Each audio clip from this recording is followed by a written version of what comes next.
Thanks, guys. Back away from the business. Back away from the business. The rest of the video is the crowd being warded off by gas launched by the police. They launch tear gas, which affects the defendant, it affects Ryan Balch, it affects Kriston Harris, and that group all runs alongside the 59th Street car source, away from the street, away from any protesters. At no point in that video do you hear any threat that Joseph Rosenbaum makes. It's not there. Trust me, if the defense had it, they'd play it for you.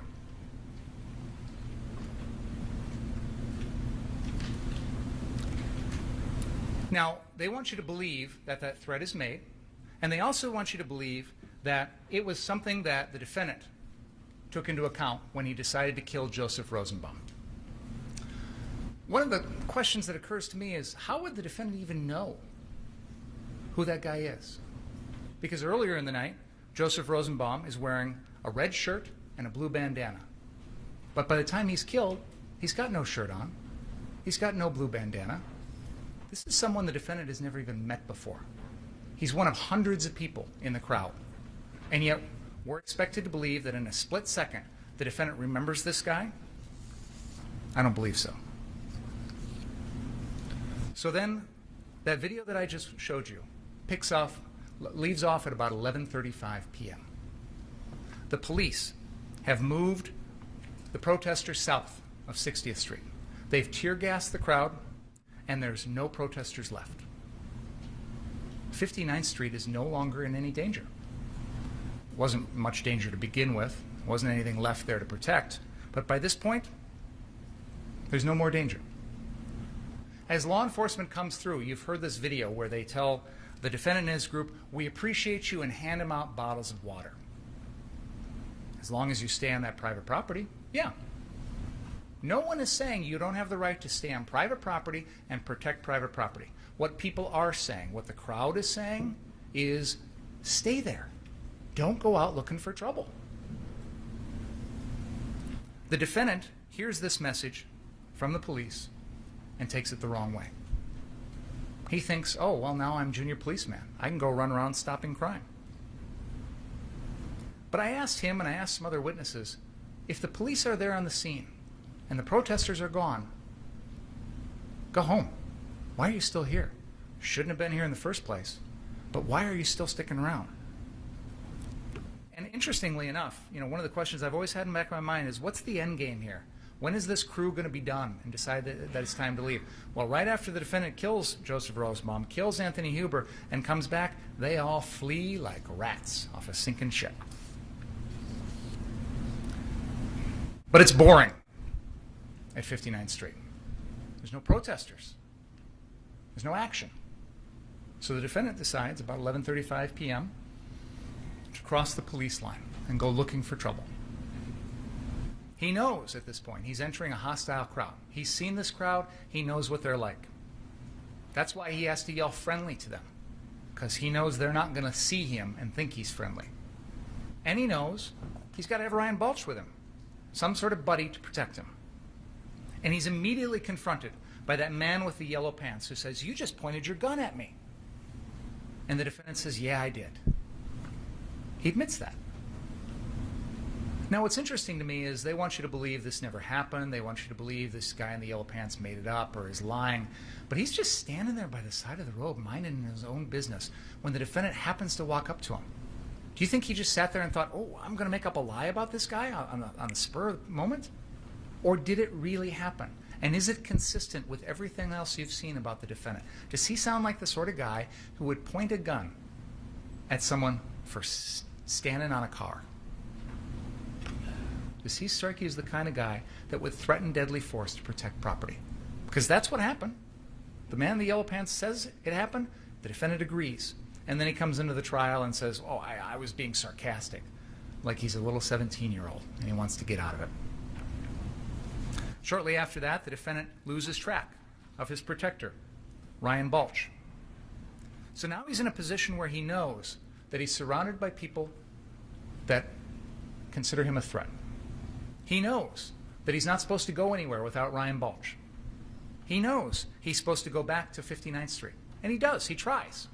He walks up to the police line. He says, I work there. That's my business, which isn't true, but whatever. And they won't let him through. Now, Ryan Balch makes it on through shortly thereafter, but the defendant gives up. He could go one block in either direction and make it back easily if he wants to, but he stops and decides, you know what, I'm going to stay here and maybe see what's going to happen. So then he talks to these people with fire extinguishers, and he's going to go down to 63rd Street, and he asks one of them to come along, and they say no. Now at this point, doesn't have Ryan Balch. He knows he's supposed to go back. He knows he's supposed to have a buddy, and yet he decides to go it alone. He decides to run down to 63rd Street or walk down to 63rd Street. Doesn't even know if that other group is still there. Doesn't even know if he's really needed, but he can't wait to take this opportunity to go down and confront people. Because he thinks he's some sort of cop, some sort of law enforcement agent, some sort of junior cadet who's out there with the responsibility to fight crime. Nobody asked him to do that. Nobody gave him the right. Nobody deputized him. Ryan Balch says, the police told me, the crowds, we're going to push him down by you, you're going to deal with him. The Bearcats hand out water and tell him he's appreciated. As he's crossing the police line, they warn him about people throwing rocks. What is the message the defendant takes from all of this? The wrong message. Oh, well, now I've got the power, I've got the gun. I'm going to go confront these bad guys. I'm going to stick my nose in things. So what does he do when he gets down to 63rd Street? The first thing he does, we showed it to you at the very beginning, that drone video. Grabs that gun and points it at someone to protect property. Points it at the Zeminskis. Because why? Because they're, what, about to mess with some sort of fire? They're not threatening anyone's lives. He doesn't need to protect anyone. He doesn't need to protect himself. He's pointing a gun because he thinks he needs to protect property.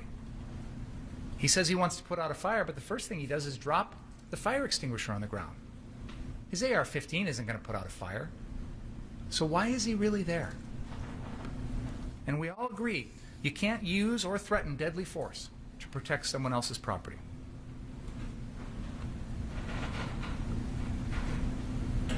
You are here to decide whether or not his actions are legally justified, not to buy pathetic excuses that might be given to you. As a teacher, when a student says to you, the dog ate my homework, that's an excuse. It doesn't get you out of the homework assignment. If you panic in a situation that is not reasonable, that is an excuse. It is not a legal justification. If you're 17, if you don't have training or experience, if you put yourself in a situation where you're in over your head, if you're scared, those are excuses. Those are not legal justifications to kill. They do not erase your personal responsibility for your own actions. The court has read to you the instructions in this case. They lay out the law that you should apply. That reading took a long time, and I understand there was a lot to digest. And one of the things that you will have the opportunity to do when you go back and deliberate is read through those instructions yourselves. Because I get that listening to them doesn't always make it clear. But I encourage you to focus on some things when you consider the defendant's behavior in this case. You are told that criminally reckless conduct is conduct that threatens other people's lives and poses an unreasonable and substantial risk to other people. There is no dispute the defendant's activities here threatened other people's lives. He took 2 lives. You know, this is not like a normal murder case. A lot of murder cases we're in here trying to convince a jury that the defendant killed somebody. That's not in dispute here. That's the easy part. The question is, does he get a pass? Do we think that's okay? Do we think what he did was right? That's the question you have to answer. And when you consider whether his conduct was criminally reckless, consider, did it pose an unreasonable and substantial threat to the safety of others? Count 4 charges him with first-degree intentional homicide of Anthony Huber. There is no doubt that the defendant intended to kill Anthony Huber or committed conduct that he knew was practically certain to kill Anthony Huber. That gun was pointed at Anthony Huber's lower left rib cage, and the defendant deliberately pulled the trigger. That was no accident. And when you do that with an AR-15 against someone's body, it is practically certain to kill. We all know this case comes down to self-defense. But there's a high bar for using deadly force in a self-defense situation.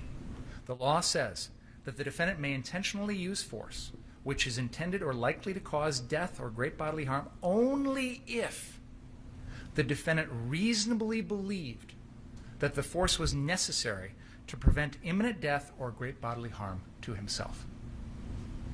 So did Joseph Rosenbaum pose an imminent threat of death or great bodily harm to the defendant? No way. Did Anthony Huber pose an imminent threat of death or great bodily harm to the defendant? Absolutely not. Did Jump Kick Man or Gage Grosskreutz? No. None of these people posed an imminent threat to the defendant's life or to cause great bodily harm. The standard when you make this decision is what a person of ordinary intelligence and prudence would have believed in the defendant's position under the circumstances that existed at the time of the alleged offense. The reasonableness of the defendant's beliefs must be determined from the standpoint of the defendant at the time of the defendant's acts and not from the viewpoint of the jury now. So put yourself in the defendant's position. Would you have done the same thing? Would a reasonable person have done the same thing? Would you have engaged in the reckless conduct that led to this course of events?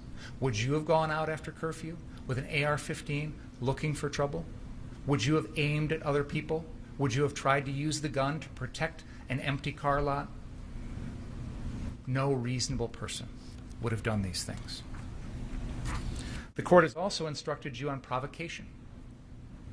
You cannot hide behind self-defense if you provoked the incident. If you created the danger, you forfeit the right to self-defense. By bringing that gun, aiming it at people, threatening people's lives, the defendant provoked everything. And if he does that, he has to exhaust all reasonable means to avoid a confrontation. All reasonable means. So if Joseph Rosenbaum's running at him, Joseph Rosenbaum is no threat to his life. And not only is the defendant expected to run, he's expected to yell, push, shove that rag doll around, run back for help, call 911, call for help, do all sorts of other things besides just turn and fire 4 shots as Joseph Rosenbaum falls helpless to the ground. Ladies and gentlemen, there is no doubt in this case that the defendant committed these crimes. He committed a first-degree reckless homicide against Joseph Rosenbaum. He put Richie McGinnis's life in jeopardy. He put Jump Kick Man's life in jeopardy. He intended to kill Anthony Huber, and he attempted to kill Gage Grosskreutz. All of those elements are true. The question is whether or not you believe that his actions were legally justified. And I submit to you that no reasonable person would have done what the defendant did. And that makes your decision easy. He is guilty of all counts. Thank you. Thank you, Mr. Mayor. Let's take a break and about 2:25 hopefully. And please don't talk about the case. Read, watch, or listen to any kind of the trial.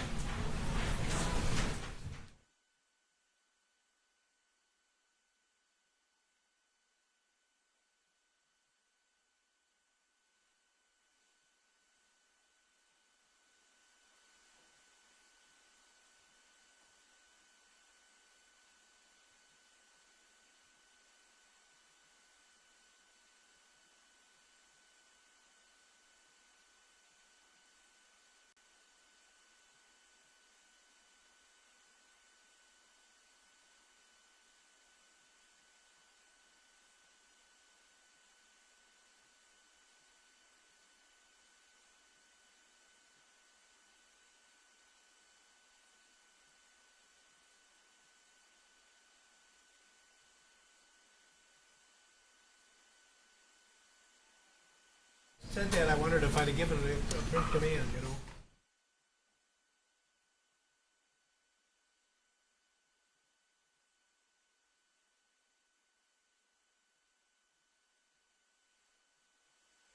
About 2:25 on that Judge, clock. I clocked the closing hour 45 minutes. Is that what you have? You know, you could have gotten away with murder because I wasn't timing it. After having, you were. How long did he talk?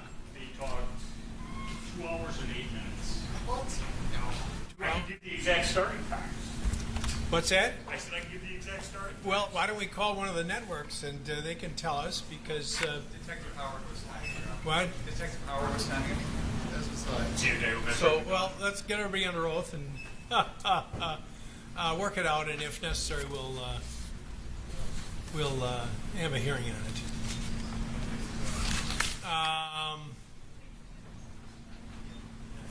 That's all that came through.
Did we resolve the issue about the length of Mr. Binger's presentation? Judge, I don't think we agree. I did just ask Mr. Attorney Richards for the timestamps. I think we agree for the most part on the second portion of the argument. It would have been from around an hour and 13 minutes. Detective Howard and I both timed the first part, and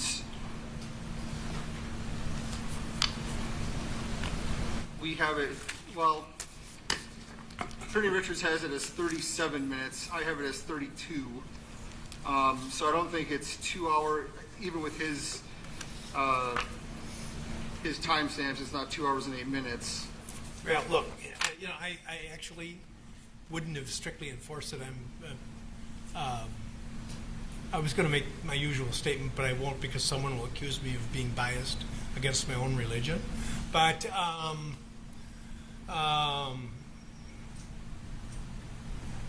I usually have been quite permissive about this. I set very strict rules, and then I'm somewhat indulgent. So I probably won't call anybody about it. But so you can both talk for 8 hours. I just want you. Okay. Yeah, we got it.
May it please the court, ladies and gentlemen of the jury, good afternoon. Showing you a snippet of State's Exhibit 18, which Mr. Binger just spent 3 or 4 minutes showing that Mr. Rosenbaum wasn't around. And my client couldn't know that he wraps his head in orange. Chain, bag, orange. Ladies and gentlemen, we've had this video almost as long as they've had this video. But Mr. Binger will use this video to lie to your faces and tell you that Kyle Rittenhouse was taking advantage of the situation. I object, Your Honor. It's in the picture. It's argument. Ladies and gentlemen, this case is not a game.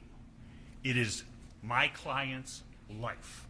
We don't play fast and loose with the facts, pretending that Mr. Rosenbaum was Citizen A #1 guy.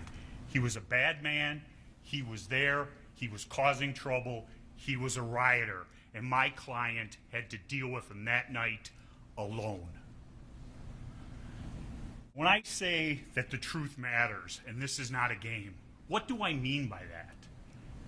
Mr. Binger is the one who put on the Kandiri brothers.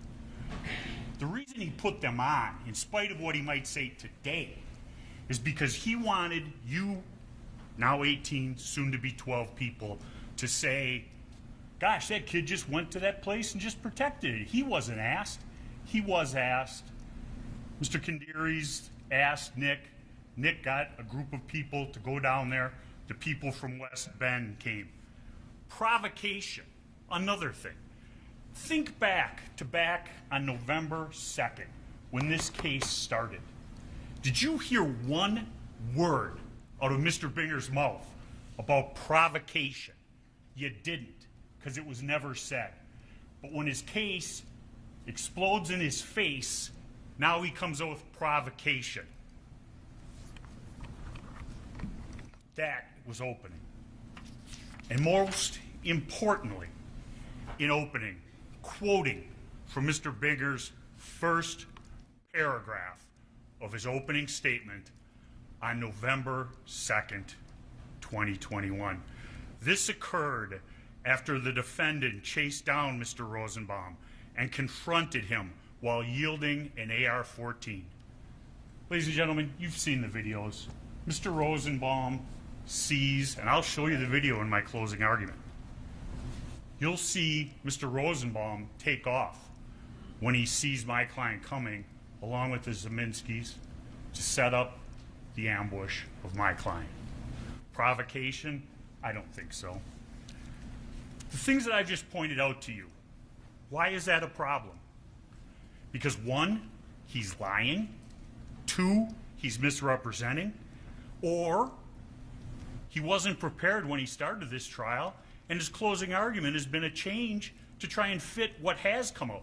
Remember how when he was talking, there's no proof that the Rosenbaum and Zeminski knew each other? Maybe they didn't know each other that night, but they were together throughout the night. You see them together in pictures wreaking havoc in this city. Now we have the magic pixel camera that brings forth his provocation.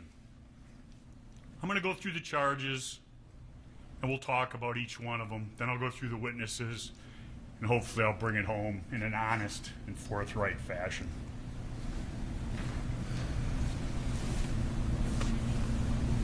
Here. Count one, reckless homicide. My client shot Joseph Rosenbaum. Ladies and gentlemen, make no mistake, there was nothing reckless about my client's conduct that day in regards to Mr. Rosenbaum. Mr. Rosenbaum was coming at him. My client ran from him, retreated, which is not needed, continues to run. The plastic bag is thrown, the metallic plastic bag. Kyle doesn't know what it is at that time. It causes him to turn and look over his shoulder, pointing the gun in that direction. Mr. Rosenbaum, is he dissuaded by that? No, he is not. He continues running and advancing on my client. That whole time, the state doesn't say anything about Mr. Zeminski firing the shot. Mr. Zeminski having his gun out. Think of the circumstances as they existed at 11:50 on August 25th of 2020. He runs through that parking lot. He continues running on. He turns as he comes into that box canyon with the cars, the van, and I believe it's a Pepsi machine, and he turns because he has no place else to go. I'll show you the Zanin video later on. And what's important about the Zanin video, you see that mob of people destroying the cars at Car Source 3, which Mr. Binger doesn't want my client to go and try to protect, even though he was asked by those individuals to protect that property. Nick Smith called him, hey, they're bashing up the cars and starting fires. Go down there. He goes down there. He has as much right to go there as anybody else in the city of Kenosha and be unmolested by the likes of Joseph Rosenbaum, Kelly, and Joshua Zeminski. And Mr. Binger says, oh, we'll get the Zeminskis later. Well, ladies and gentlemen, last time I checked, this is still United States of America, and he has the burden of proof. If he wants you guys to believe that my client pointed a gun at him, call the Zeminskis, put him on the witness stand, ask him questions, and let me or Mr. Sharafasi cross-examine him. That's how we do things in a court of law, but not in Mr. Binger's court. He says, I'm blaming the victim. As a defense lawyer, I might get accused of that more than some other people. Ladies and gentlemen, Mr. Rosenbaum was shot because he was chasing my client and going to kill him, take his gun, and carry out the threats he made. And Mr. Binger wants to make a big hullabaloo about the shot in the back. Remember his opening statement? He shot him in the back. And that's why I'm sitting here in front of the jury like this. Did he shoot him here? Did he shoot him there? Because of the way the bullet went in and where the bullet ended up in the hip, you know full well that the individual, and I asked the doctor, is on a horizontal plane. What is that horizontal plane consistent of? Somebody leaping, lunging at my client. And we know how close Mr. Rosenbaum was to my client. The furthest he could have been when it started, the first shot, 4 feet with the stifling. We know that his hand was on the gun. Mr. Binger wants you to believe that that was just happenstance and accident. Come on, people. Physical evidence does not lie. Use your common sense and good judgment. He talks about Mr. Rosenbaum just somehow ending up down at the riots. Remember that? Mr. Rosenbaum, according to the testimony, walked from the bus center 4 miles out to Ms. Swartz's house, and then he couldn't stay there for some reason, and 4 miles all the way back. That's not just ending up. That's going someplace with a purpose, and throughout the night you saw his purpose. And there was more than one piece of testimony about Mr. Rosenbaum, whether it was a hospital or whether or not it was a jail. Remember that? And there was testimony regarding his medication. Ms. Swartz said we couldn't get medication because the Walgreens were all boarded up. She said, the hospital said, they gave him his medication. So whatever facility gave him his medication.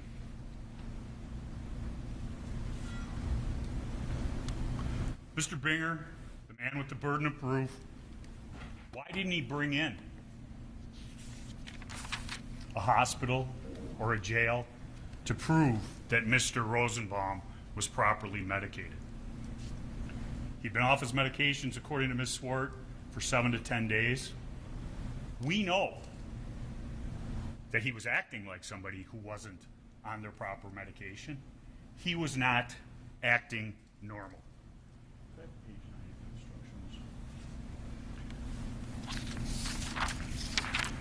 Next.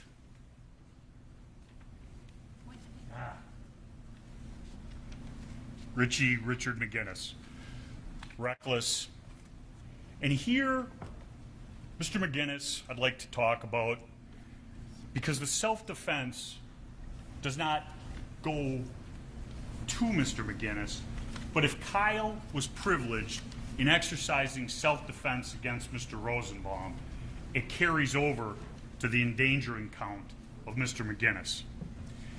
And Mr. McGinnis, specifically, if the defendant, and I'm reading directly from an instruction, page 9, second full paragraph, which you will be given, if the defendant was acting lawfully in self-defense, his conduct did not create an unreasonable risk to another. That is Mr. McGinnis. Ladies and gentlemen, when my client shot Joseph Rosenbaum, he feared for his life. He feared because of the prior threats, the prior statements, and the violent acts that had been witnessed by my client. Mr. McGinnis, as a witness, I think he helped us more than he hurt us. He talked about And this was on cross for Mr. Binger. How do you know what Mr. Rosenbaum was thinking? He goes, I don't, but I know he yelled, fuck you, and then lunged at Kyle Rittenhouse. Why is he yelling the FU? One of two things. One, to intimidate, or two, he got into a situation over his head, thinking, as he said before chasing him, you won't do shit, MFer, to my client. Well, he was wrong. He states Kyle did not know that he was there, meaning Richard McGinnis. He's a citizen journalist who was running along with his hand, in his phone and his hand up in the air, in to get a story. My client is not responsible for endangering him when he runs into danger.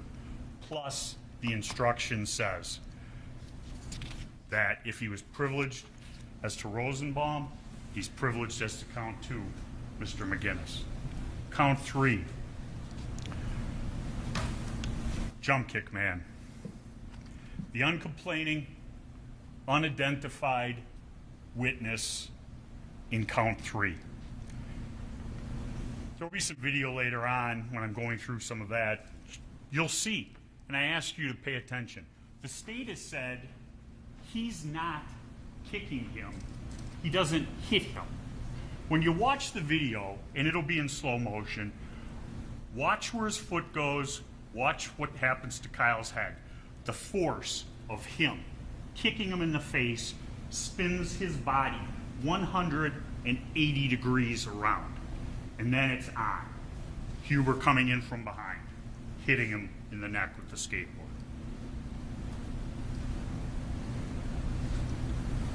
Ladies and gentlemen, what you see throughout event number 2, and this is the beginning of it, is individuals working in a mob.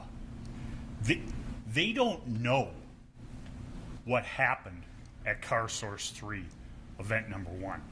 But somebody said, hey, he shot somebody. Doesn't know that he was being chased by a crazy person. But they're going to get their licks in on Kyle Rittenhouse, or, as they perceive him, somebody from the other side who has been putting out their fires, causing problems for them, stopping them from wreaking havoc in Kenosha like they did the night before.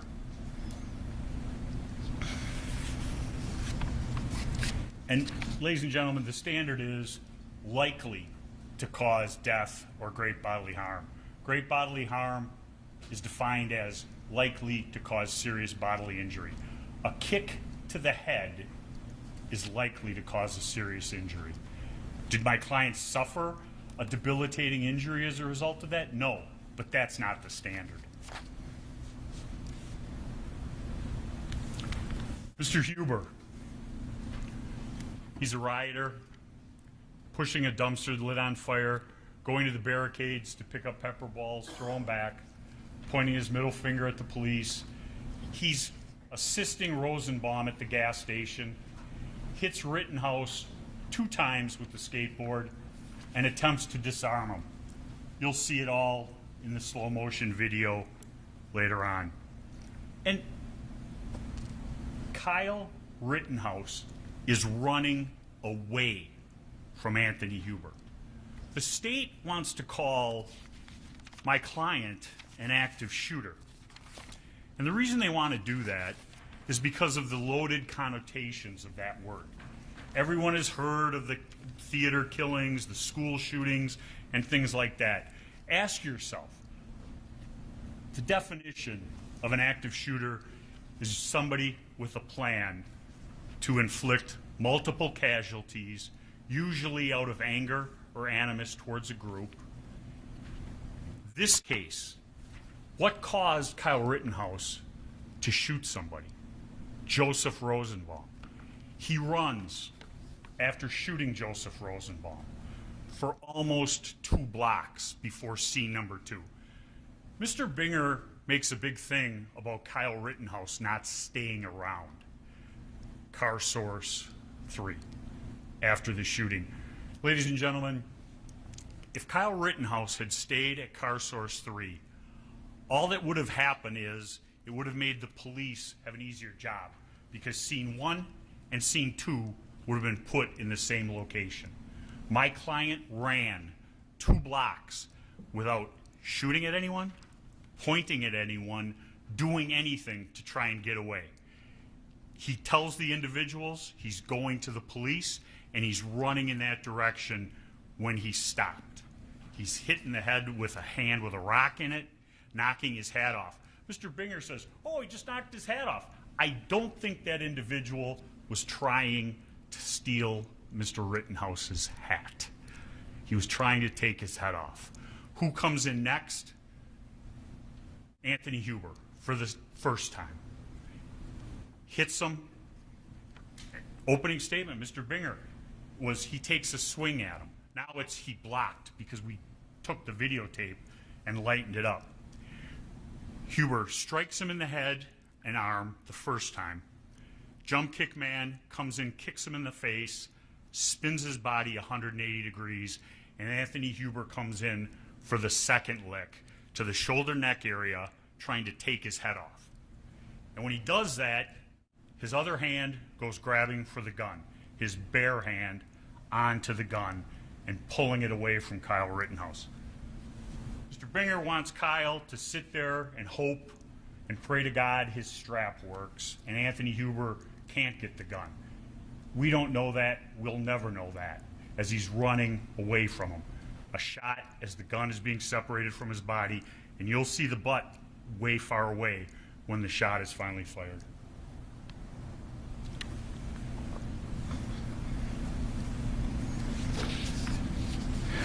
Even Gage Grosskreutz said he was concerned about the blows that Jump Kick Man and Anthony Huber were inflicting on Kyle's head. That's probably the only thing I agree with Mr. Grosskreutz. Gage Grosskreutz. The state must prove beyond a reasonable doubt that what Kyle did under those facts and circumstances was unreasonable, that he was not entitled to self-defense. Consider all the events that had occurred that evening: him being attacked, kicked in the head, hit in the head with a skateboard, other individuals running up on him, and now Mr. Grosskreutz runs up on him. And the first action of Mr. Grosskreutz, and I'll go through the video later, is really he's running in, the hand is coming up, and the gunshot with Huber goes off. And the natural reaction is the flinch. He covers up. And then he pulls his hands up. And as he's standing with his hands up, look, he's not gripping the gun anymore in a pistol grip. Hands apart, hands up. And as he comes in to finish the job, the hand is on the gun going for Mr. Rittenhouse. And he says it's an involuntary movement. The shot comes before it gets directly to his head, but the motion is coming, the shot, and it continues on with that momentum. Enough momentum to go through the bullet and point directly at Kyle's head. Does Kyle fire again? No, he doesn't. Actions likely to cause death or great bodily harm. And he is coming in with a loaded Glock. And we asked Mr. Gage Grosskreutz about it. He wouldn't even admit that there was one in the chamber. That's why we had to put on the officer to talk about the unfired shell casing. Lukowski talked about clearing the weapon and a live round coming out. Because Grosskreutz won't say anything that puts him in a bad light. Grosskreutz, the person who has 10 million reasons to lie. And we all know he did lie, because he never gave a new interview after giving a statement saying he dropped his gun going down the street. Ladies and gentlemen, those are the charges. Those are a synopsis of the charges. As I stated, the burden is on the state, and they must prove beyond a reasonable doubt that my client did not have the right to self-defense. Kyle, as he sits here, is presumed innocent of all charges. If there is any reasonable hypothesis to reconcile with Kyle's innocence, that is what you are to choose. Remember, when looking at the burden of proof, they have it. Think about some of the things, the shoddy investigation, the rush to judgment from the Kenosha District Attorney's Office, the Zeminskis not being called as witnesses. They have the burden of proof. We don't. They want it to be that Kyle was out there doing something improper. Kyle was a 17-year-old kid out there trying to help this community. He was asked to provide help in protecting property at the car sources. It started, and he did it. He did provide aid, and he was asking if anybody needed aid. Whether somebody chooses to accept that aid, that's on them. But Mr. Binger wants to poo-poo his sincere belief that he's helping people because he borrowed bandages from Dominic Black, and I think he might have borrowed something from Lukowski also. But in the picture, when the Kandiri poses with all the people who are going to protect his property, there's Kyle's big orange gator box. He's got his pack on, filled with things, and he's willing to do that. Ladies and gentlemen, Kyle was not an active shooter. That is a buzzword that the state wants to lash onto because it excuses the actions of that mob on the 25th of 2020. Whenever Kyle was there, he reacted to people attacking him. There's numerous times, and you'll see him on the video, he does not shoot. He runs 2 blocks from 63rd to 61st Scene 2 without firing his weapon. Individual hits him in the back of the head. He does not turn around to address that threat. Huber takes a swing at him with the skateboard like that. Kyle blocks, and the skateboard's knocked out of his hand. He doesn't turn around and shoot him. He keeps running and falls from the 2 hits. He's run that far, and yet somehow he just fell over on his own. As soon as he's on the ground, they're there attacking him. And you see the people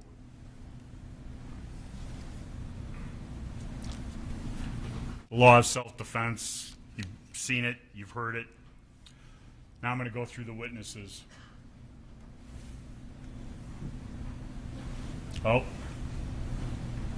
Dominic Black, first witness, charged by Mr. Binger for providing the gun to my client. 2 counts, looking at up to 6 years in prison. His case has been adjourned so that he can help the state. I don't think he helped the state that much. I think he was a pretty truthful witness, all in all. He told them about Kyle there to help people, that they had permission from the Kandiris, that he saw Kyle help the woman with the foot, help the person with the hand. Mr. Binger wants to just say, oh, that doesn't matter. If it wasn't Kyle, it would have been somebody else. The point is, he was there, and he did it. There was no pointing by Kyle of any laser sight. There was no ability for Kyle or him to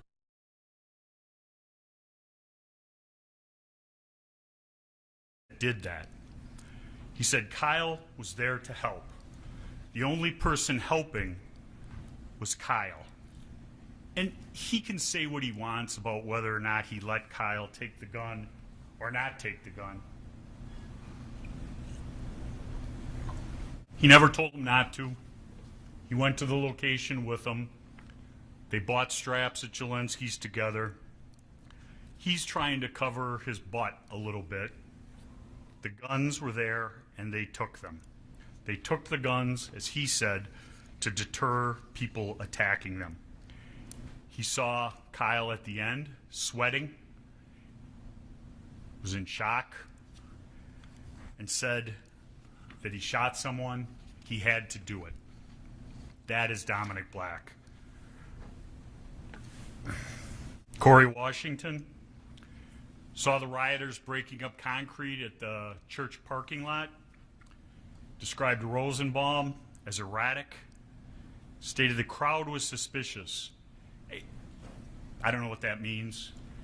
One of the things that I thought was strange was the night before they were burning garbage trucks, but they only burnt the old ones. I think that tells you something about his point of view, that there's a certain amount of property damage that is justified and okay. Kenosha was using those garbage trucks that the rioters lit on fire, and nothing regarding property destruction was going to do anything to help Jacob Blake. We also learned that Kyle Rittenhouse smokes cigarettes and that he has an affinity for the Dinosaur Museum. Detective Howard, ladies and gentlemen, Detective Howard's testimony and Detective Antaramian's testimony is the stuff of what reasonable doubt is made of. Two detectives, both lead officers on this case. They've sat through every minute of this trial, and their opinions of the actions of Mr. Rosenbaum from testimony, videos, couldn't be more diametrically opposed. Detective Howard, on cross-examination, knew that the guy was hiding in the car and jumped out from behind the car and began chasing Kyle Rittenhouse. Oh boy, that's not good for the state's case. So there's the old chit-chat between Mr. Howard and Mr. Antaramian and the prosecutors after, and all of a sudden we've come up with the new theory. And you heard the new theory, that he raised the gun and that's what's on the video. Could I have the firearm, please?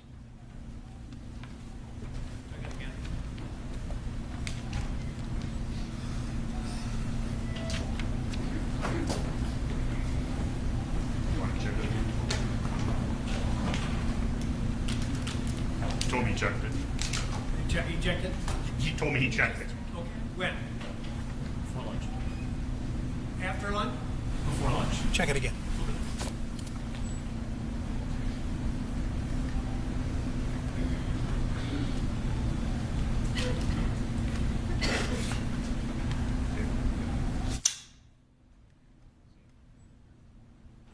Thank you. Think about when Kyle Rittenhouse is firing the gun, when he's seen holding the gun throughout the events of the 25th. He's shouldering the gun, and I'm not going to bring it all the way up to my shoulder, to the right shoulder, which would be a stance like this. The reason I objected in his closing argument is because that's not the way he was standing.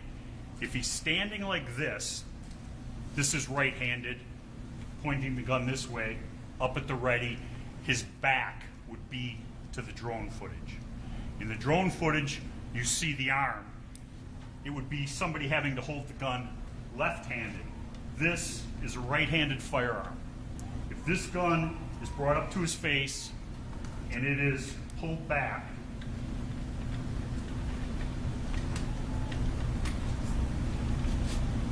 the shell casing, hot, and the fire that ejects it is going to be going right into Kyle's face. The photograph I'll talk about later. You don't see the straps on his shirt. It didn't happen the way he said. It doesn't happen the way in the photograph. I'm going to need this again, but I'm going to set it down.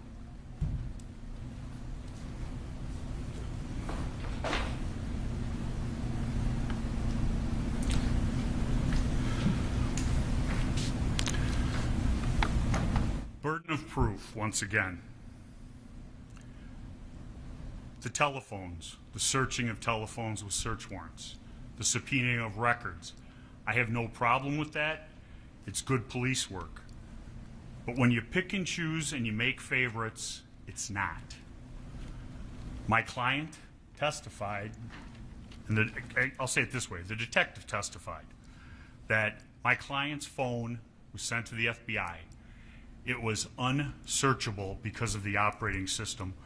The FBI and the federal government had not cracked it yet. We found out about that. We had nothing to hide. Here's the numbers. Search the phone as long as we're given a simultaneous copy. So we have what you have. We can have our experts look at it. They can have their experts look at it. So we know that there isn't anything added or deleted. We did that. We gave that to the state. If we had something to hide, they never would have gotten in that phone. They took the phone, they made a copy, they searched it. Lo and behold, nothing of an incriminating nature in it, nothing militia, white supremacist, any of that. Gage Groskowitz, different story.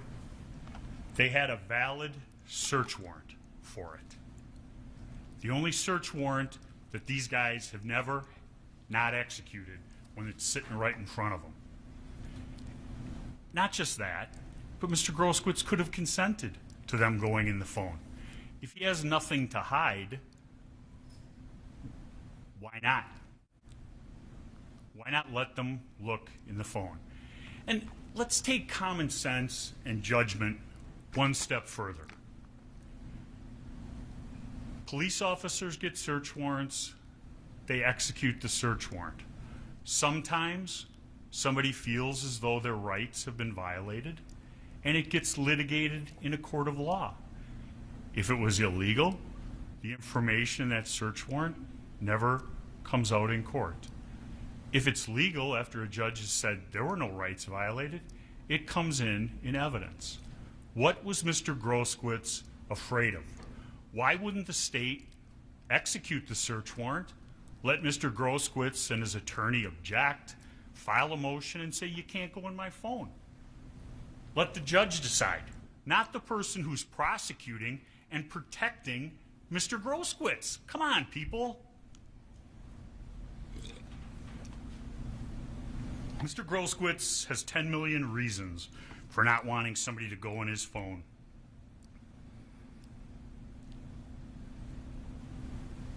The timing with the detectives and some of their actions, I think, are very important. They get down to Antioch at about 3:30 in the morning of the 26th, less than 4 hours after this happens.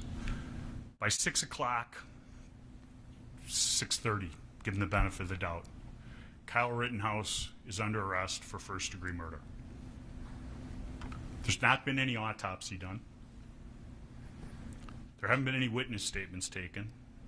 They've got 2 or 3 videos. The bullets, I should say it this way, all of the bullets have not even been picked up from Car Source at this point. But they're willing to make a decision. And were they under pressure? I'm sure they were. They're afraid that there's going to be another night of looting, destruction in Kenosha because of this happening and the way the word got out. He traveled across state lines. He was here. He brought his AR with him. The AR was here. He was a white supremacist looking for trouble. Nothing. That's why, ladies and gentlemen, when we picked you guys as jurors, we asked you if you could decide based upon the evidence that happens in the courtroom. Not what you'd heard before, not all of the lies and untruths that have been put out in the media. I heard one guy say, my client discharged the gun 60 times. Ladies and gentlemen, what's happening in court is what you decide the truth on. He was charged on the 27th. Still, they didn't have the information, the autopsy's final, anything like that. Ladies and gentlemen, this has been a rush to judgment. Richie McGinnis, I talked about earlier, citizen journalists. Mr. Binger talked about him seeing guns. But remember the cross of Mr. McGinnis. Guns are not legal in Portland, Washington, or D.C. or New York. They're not allowed on the streets. You can be arrested. There are state laws. And ladies and gentlemen, the gun in this case is no longer an issue. Whether or not it was a dangerous weapon as it applies to the charges is. But my client is no longer charged with minor in possession of a firearm. But he needs his AR-15 and the assault weapon and the fear that goes with that to try and bring home an unjust guilty verdict. Ryan Balch had never met Kyle Rittenhouse before the evening hours of the 25th, has never spoken to him or known him after. And yet the state wants you to believe he made up something about a threat to kill. Why? What's in it for him?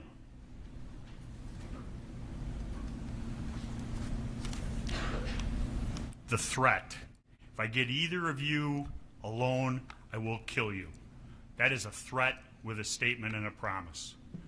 And lo and behold, the chance presented itself to Mr. Rosenbaum, and he attempted to execute it. And I don't for a minute believe that he would have done it if it was Mr. Balch, who's much bigger than my client, muscular, well-built, and much more assertive and forceful. Rosenbaum, like any, as he referred to him, I don't even know what he called him, ragdoll, whatever, but the little guy who gets beat up likes to go after the next littlest guy. He saw Kyle alone, and that's what he chose to. Or he could have been mistaken and thinking it was the other person at the ultimate that he went after and had to be held back. They were dressed very similarly, baseball caps, mask, and the only difference was the difference between shorts and a long pants. I can't answer that. Mr. Rosenbaum at this point, I guess, can't either. But you see Mr. Rosenbaum right around the time in question at that location, menacing with his chain. I'm going to finally get this right. I skipped. That's Mr. Balch. I talked about him going on. Ms. Amber Rasmussen, she was the DNA expert. What I say to you is DNA is an incredibly useful tool, but DNA is only as useful as what you put into it. And if DNA shows anything, it shows that it's not proof positive in this case. We know in hearing from Dr. Kelly that he most probably touched the gun. It was a contact wound is the way he described it. And we know through the videos, Huber touched the gun with his bare hand, and yet no DNA was found on that gun. So don't let your eyes deceive you. Don't let the physical evidence be discounted because of what she said. The end of that barrel was not swabbed. And we know he had to be at the end of the barrel, or it would have had the soot on all of the fingers. Jason Lukowski thought was an interesting witness. He was the Marine who put the phrase, shout, shove, show, shoot. And I asked him about that, and I don't for a minute disbelieve that that's the Marines' rule. Is there any retreat in there? He said no. He looked at me like I was stupid. The reason he looked like that was because they don't retreat. Yet Kyle Rittenhouse did retreat. He tried getting away from Mr. Rosenbaum. He described Joseph Rosenbaum as belligerent, with malintent, used the N-word, did the false step thing, did not see Kyle as aggressive. He was there for a shorter period of time than anyone else at CarSource. He also cleared Gage Grosquist's gun after the shooting and made it safe, took the shell out of it, And I ask you to think back to the direct examination of Mr. Lukowski by the state. When they asked him, what did Kyle say to you? His first statement was, I just shot somebody, I need help. That's what he testified to. And then Mr. Binger shows him the statement and gets him to say, well, I told the FBI that. Ladies and gentlemen, I don't know what he told the FBI.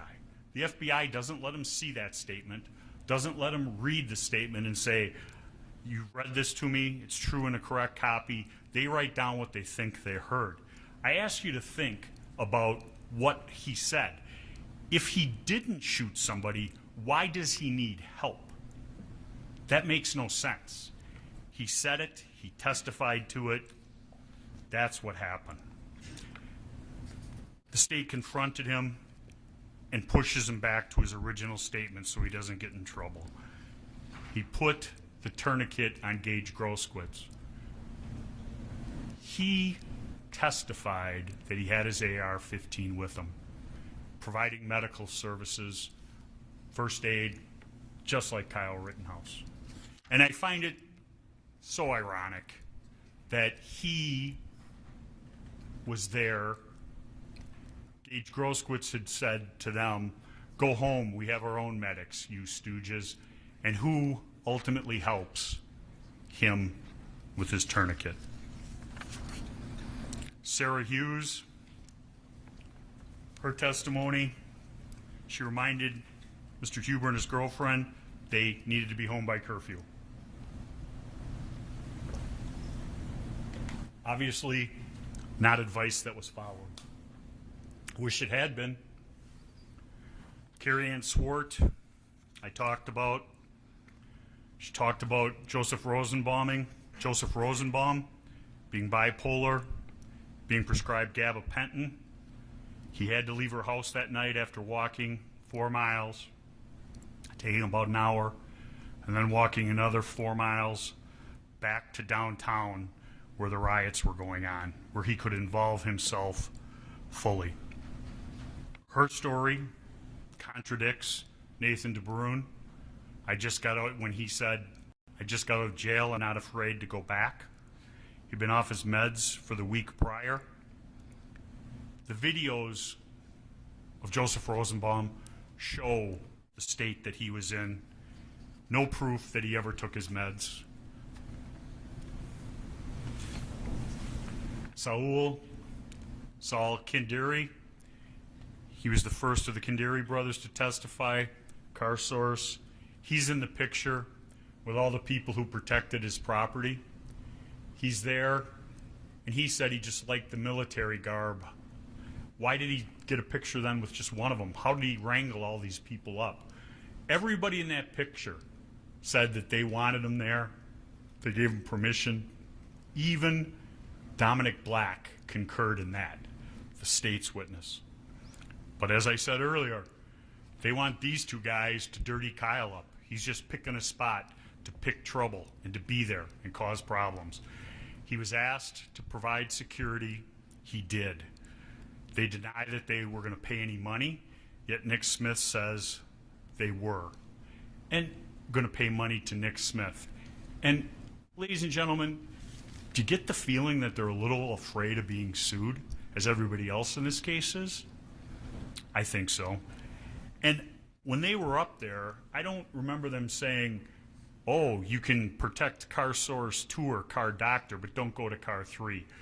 They had somebody arranged to protect car 3, car source 3, and the word came in that they had left. Dominic, Balch, Joanne Fielder, all of them say they had permission. Why would they lie about that? How does that protect them? They're not charged with anything. Who's the people who are lying here? Sal and Sam. Next, Police Officer Widener.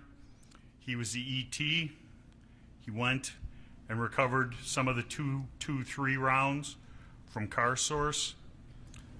I believe he found 3 of them. The other 2 were found 3 days later. He photographed a mask. He didn't find the bag, and we do not concede that there was nothing in that bag. not for a minute. They have the burden of proof. They have the burden to preserve a crime scene appropriately, get the evidence, and show it to you. Ryan Balch said he smelled ammonia and bleach. They didn't find the fire extinguisher. We know that the fire extinguisher was there. It's in the videos. But that doesn't fit in the state's narrative of Kyle actually going there to put out a fire, which had been started earlier in the Duramax. Officer Van Wee recovered the last 2 shell casings. Strike that.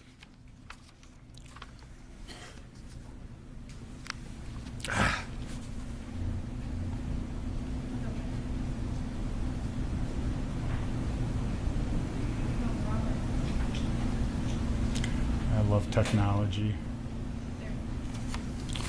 Officer Van Wee. Officer Moretti. He was the driver of the squad car that Kyle tried to surrender himself to. He said it was a war zone. It was a war zone those 3 nights. He described it as the city on fire.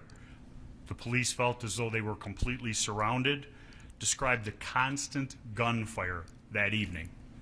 Mr. Binger wants to slough it off as fireworks this. It really wasn't that bad that night. Ladies and gentlemen, it was hell in this area downtown. There were violent people causing trouble. And the state wants us to believe it was okay. The police pushed them back. Now they could leave. Car Source was safe. And I can't remember specifically what witness it was, but it stuck out in my mind. The witness said the police pushed him back, let him back, pushed him back, let him back. And a lot of the burning happened late at night, that witness said. Gage Grosskreutz. 10 million reasons to change his statement. His attorney is sitting in the courtroom, has been sitting in the courtroom when he testified. If he's just your average complaining witness, why get a lawyer? What do you got to hide?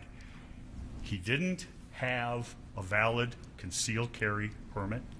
He wasn't charged. He lies to the police about being armed that night. He said he dropped his gun going down the street. Ladies and gentlemen, that's what's called obstructing.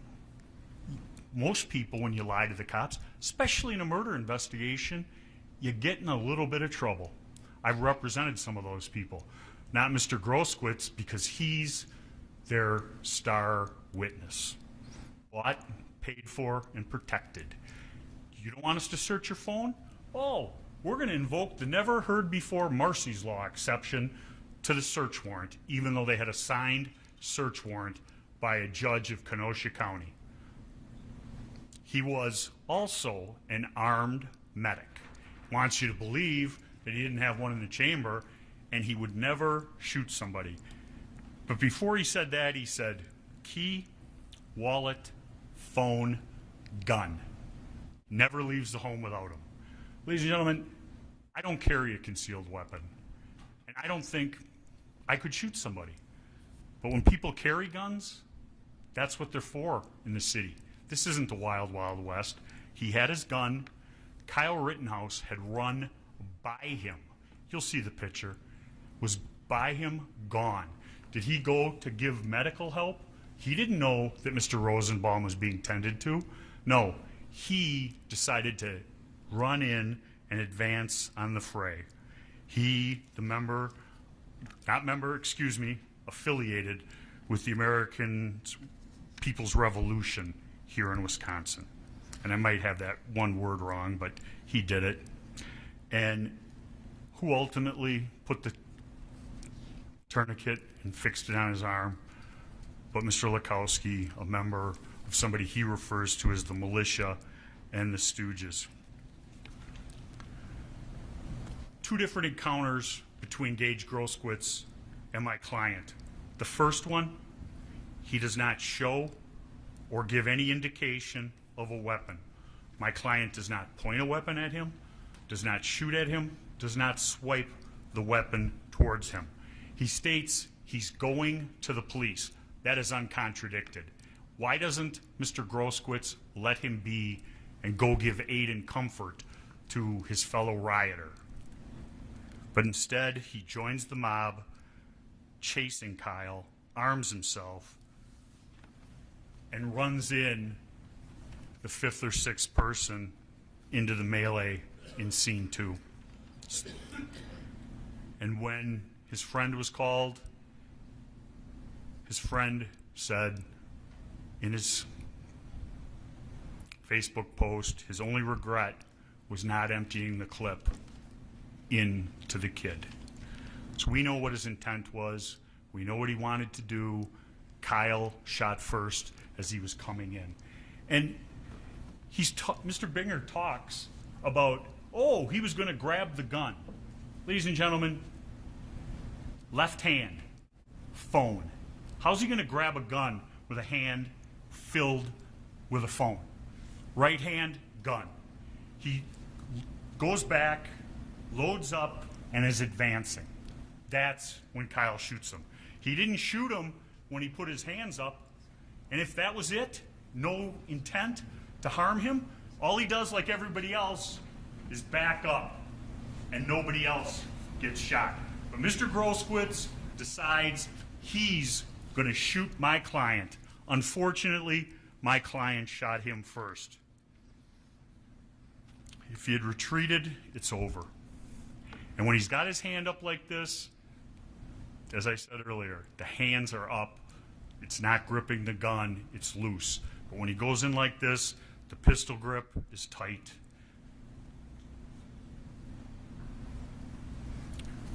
Heather Williams, crime lab, she testified that the gun works. I have no dispute regarding that. Detective Krieger, he was in the passenger seat of Moretti's car, pepper sprayed, did not get his ID, didn't ask him about the gun, just told him to go home. Kristen Harris, Rundown Live, stated the video, we showed the video to start this, clearly depicting Mr. Rosenbaum standing there at Car Source 2 shortly after the dumpster, standing there with his chain, the shirt tied up over his head. But Mr. Binger says it's impossible for him to have threatened my client. That's garbage, just like his case. And Mr. Binger makes so much out of him one time saying, stay on your property. My client has as much right to go anywhere in downtown Kenosha as anyone else. Just as the rioters did, and as he walks out to see if anybody wants medical help, he's not doing anything wrong. He's not doing anything to provoke anybody.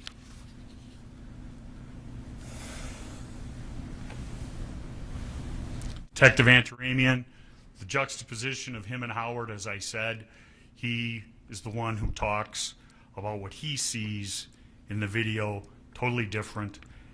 As you see, why did Mr. Rosenbaum go behind that car, 2 cars over from the Zeminskis? What was he doing over there? Why was he doing over there?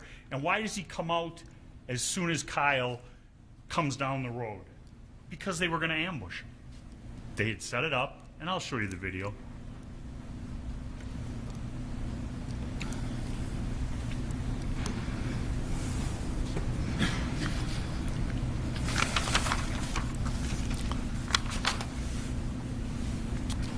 James Armstrong.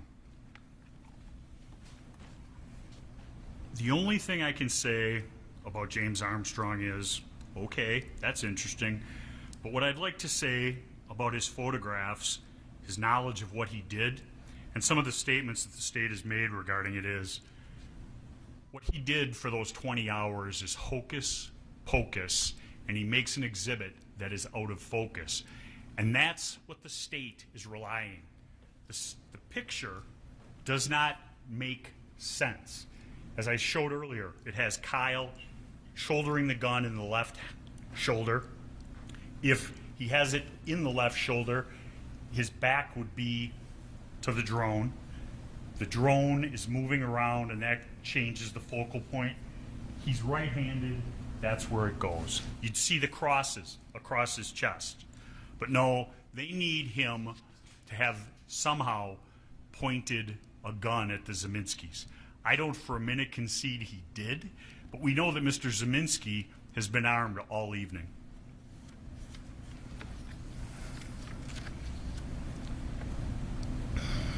How would pointing a gun at Mr. Zeminski provoke Joseph Rosenbaum, who, according to the state, earlier in the case, they didn't even know each other? But I think they had to run away from that because there's so many pictures of them together. Mr. Armstrong's photograph, testimony, it took 3 days and 20 hours worth of work to come up with that picture. It went from color to black and white, and he admitted he never compared it to the original photograph. Still shot. Didn't take into consideration the fact that the drone was moving.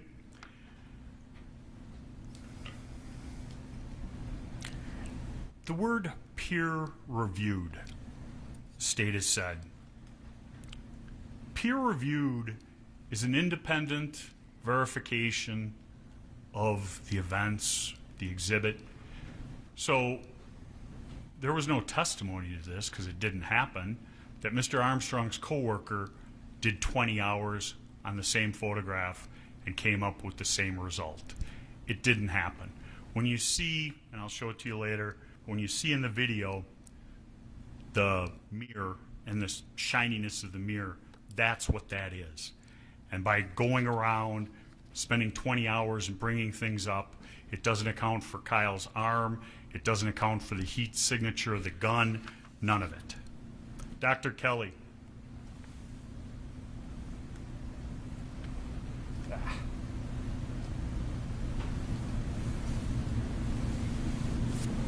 Personally, my favorite witness, because physical evidence doesn't lie. The soot, extremely close, if not touching. The location of the soot, I had him circle it on the exhibit. On redirect, after I had him do the demonstration and draw on the photograph, the state tried to get him to back up his opinion, back it off. He wouldn't, because the physical evidence doesn't lie. It's, as they say in the business, an inconvenient truth. They can't change it. It is what it is.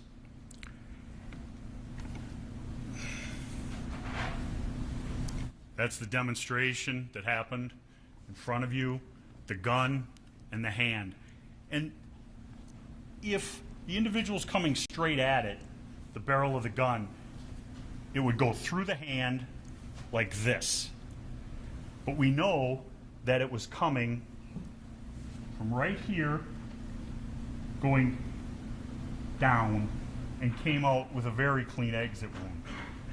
No soot here at all. So we know that the gun can't be here.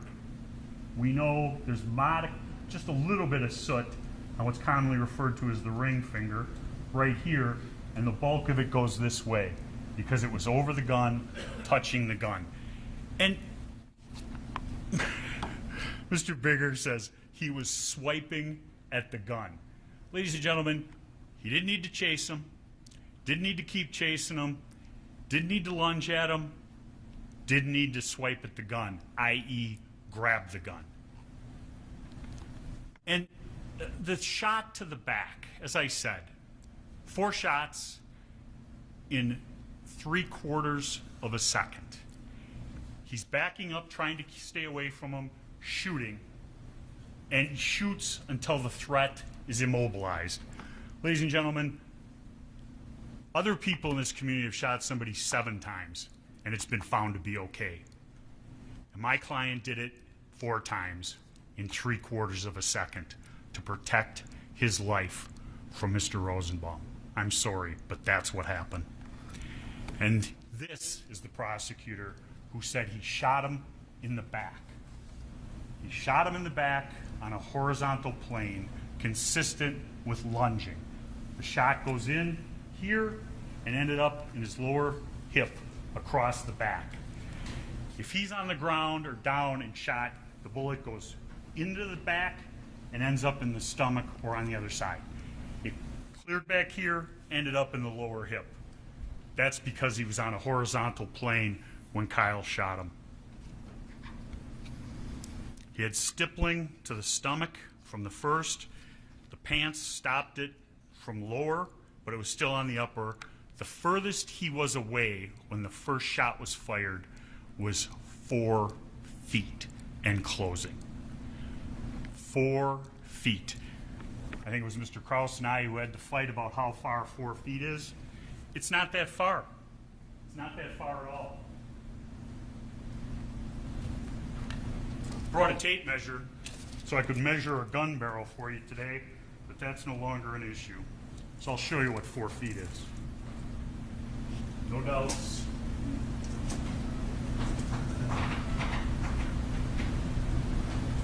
From the edge of the jury box to my foot right here, 4 feet. Lunge, grabbing the gun. Think how close that is. Think how fast that distance is closed.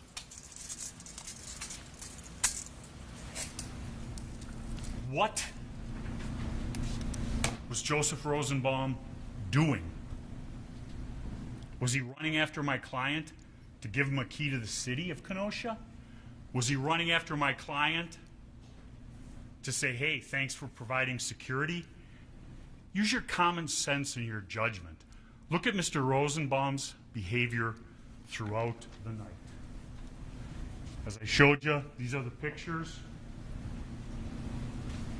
One last. I'm going to get you a pointer. Exhibit 105, Dr. Kelly. So, right here. Here's entry. The exit's right over here. Goes across, clean, came out right there. This right here, nothing. Nothing on the back part of the hand, no soot. We know what was over the barrel. Remember Mr. Krause asking the doctor, well, what about that big puff of smoke? That wouldn't have an effect. Soot only goes so far. That was Dr. Kelly's testimony. He doesn't have a dog in the fight. He looks at the bodies, says what they are, makes a determination, and looks at the evidence. We had an expert, didn't call him because Dr. Kelly told the truth. Couldn't agree more.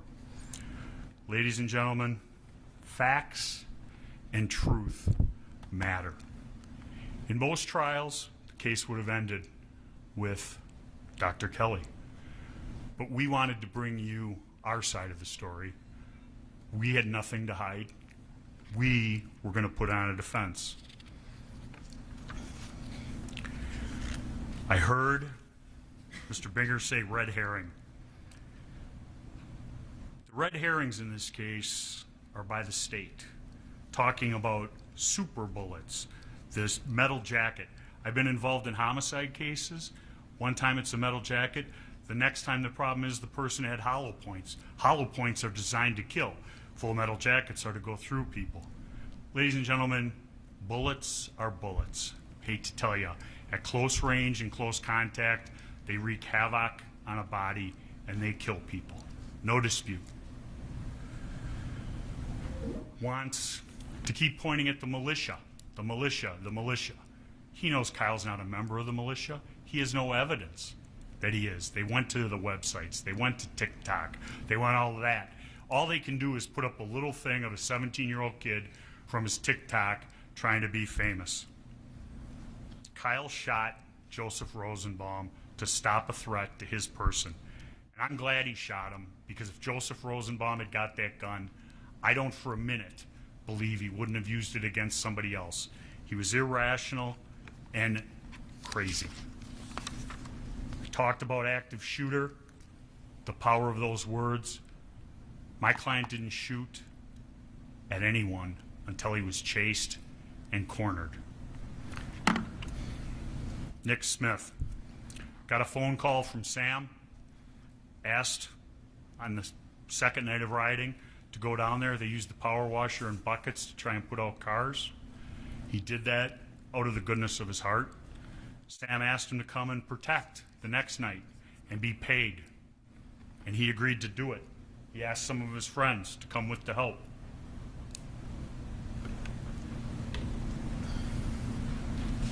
Kyle, Dominic Black, talked about another father and a son, and then the people from West Bend showed up.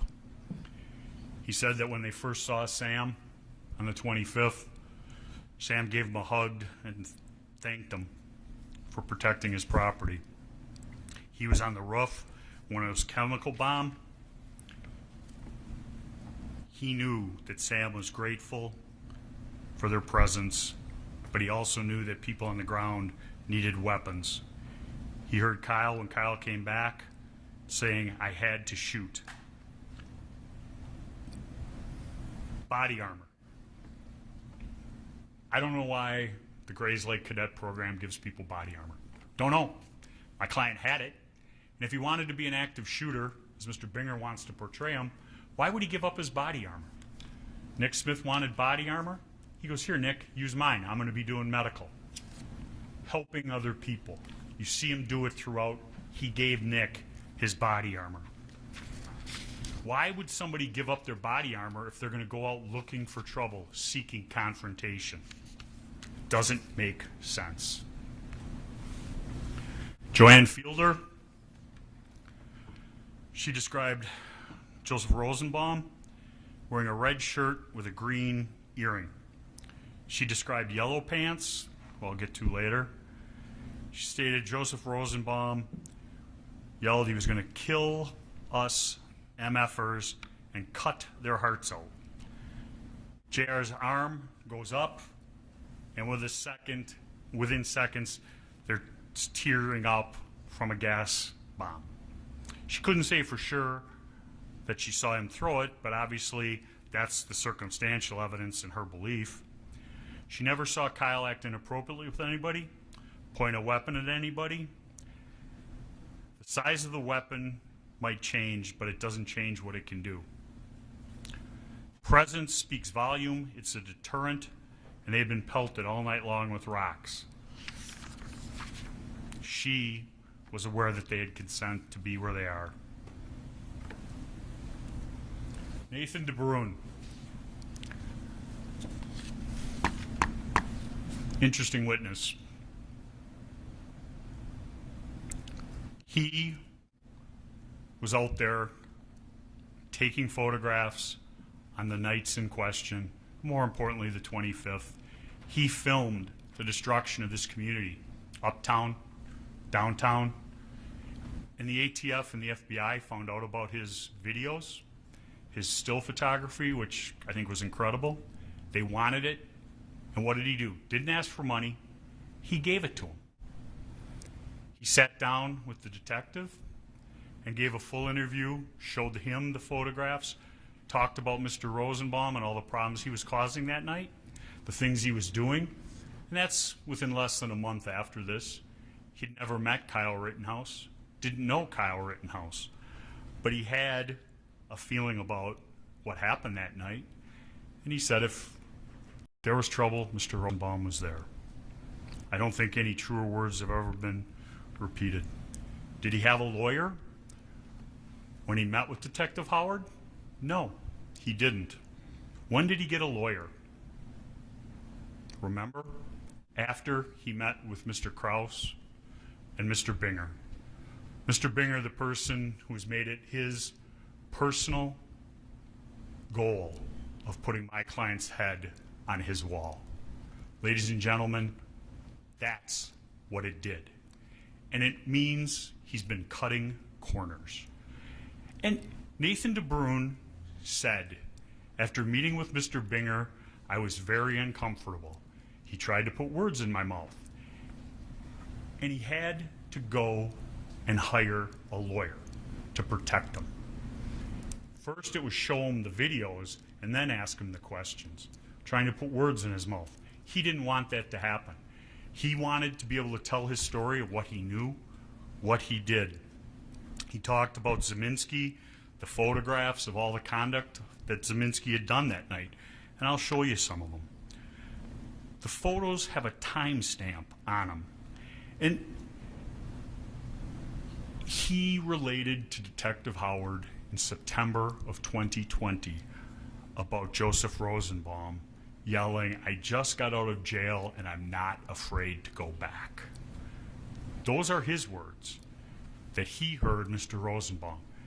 It was not objected to by the state, and there has been no proof that he wasn't in a jail. They want you to believe he was in a hospital.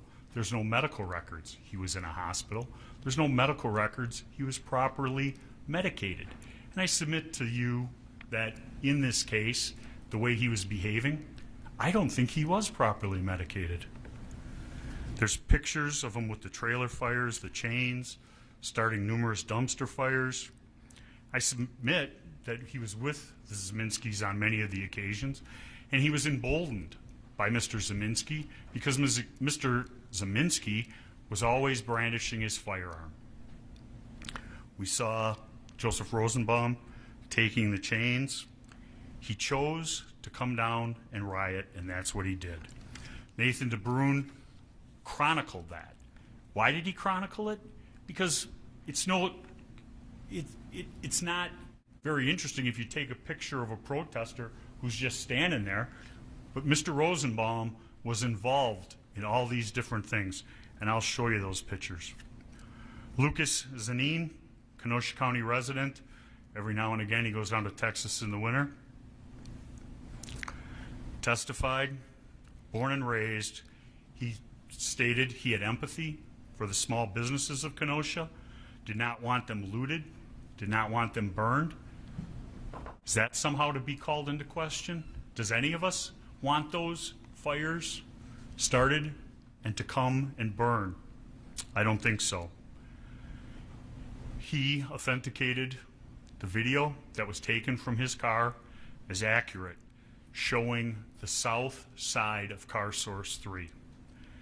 And you watch that video and you see people destroying someone else's property. During the video, you look at the one wall, there's nothing there. You see somebody spray painting on it, and they've written the word loot on it. You see another individual going in the hood of the car, trying to do something. It's not his car. He's not some roadside mechanic. They're destroying property. Ladies and gentlemen, Mr. Binger and I will go round and round about it until the cows come home. They were rioters. They weren't demonstrators. Were the demonstrators down by the courthouse earlier in the night? Yes, there were people doing a legitimate demonstration. These people were rioting. And you see in his tape, they're hitting the cars with pipes. You hear the glass breaking. You see the people jumping on it. And the important part of it, and I'll show it to you, is you hear the first bang, which is Mr. Zeminski's shot. 2 seconds later, you hear the next shot, and then you see the exodus of all the people taking off from that. That's why Kyle couldn't run and continue to run from Mr. Rosenbaum, which he was under no legal duty to do whatsoever. Jacob Marshall referred to himself as Gage Grosskitz's best friend. We brought Mr. Grosskitz's best friend in as a witness because he had posted something on Facebook immediately after this.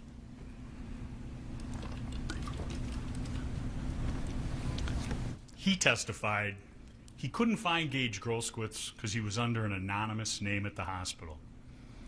Nobody knew who Gage Grosskitz was, who Jacob Marshall was.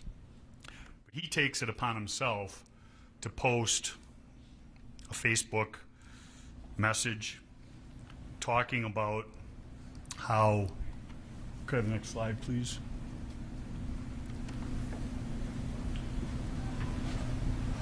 I just talked to Gage. To his only regret was not killing the kid and hesitating to pull the gun before emptying the entire mag on him. Coward. Here's the picture of them hugging each other at the hospital. And this is posted. Ladies and gentlemen, why does somebody post something like that? Because that's what his friend told him. And he wanted to get Gage Groskwitz's word out. He didn't repost and say, I lied. He took it down to try and hide it. But unfortunately, the internet has a memory. Next witness was Kyle Rittenhouse. I'm done with the Kandari brothers. We did recall them, but I talked about that. Kyle Rittenhouse did not have to take the witness stand to tell his story. It was told through video. He wanted you as the jurors to hear his personal experience of the night of the 25th. He knew Mr. Binger would cross-examine him for hours, and he was willing to get up on that witness stand, take the oath, and tell his story the best way he could. And he did. Could Mr. Binger pick on him and find little things about it? A little bit. Did he damage his credibility? I don't think so. Getting to Mr. Yellow Pants, which he's been talked about. Mr. Binger talks about, he says with sarcasm. Ladies and gentlemen, you've seen the video. But remember that when Yellow Pants said to Kyle, he goes, you held your gun like this. That's low ready. That's not like this. It's down. He never pointed his gun at him. Did he have a gun? Yes. Did he tell him to get off a car? Yeah. But when he said it to Kyle, Kyle said, I did, and walked away, not wanting confrontation.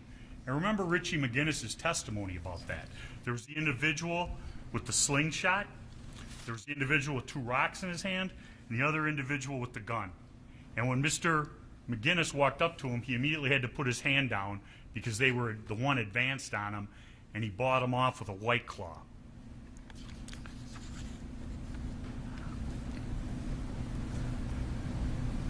My client, when this happened, was 17 years old.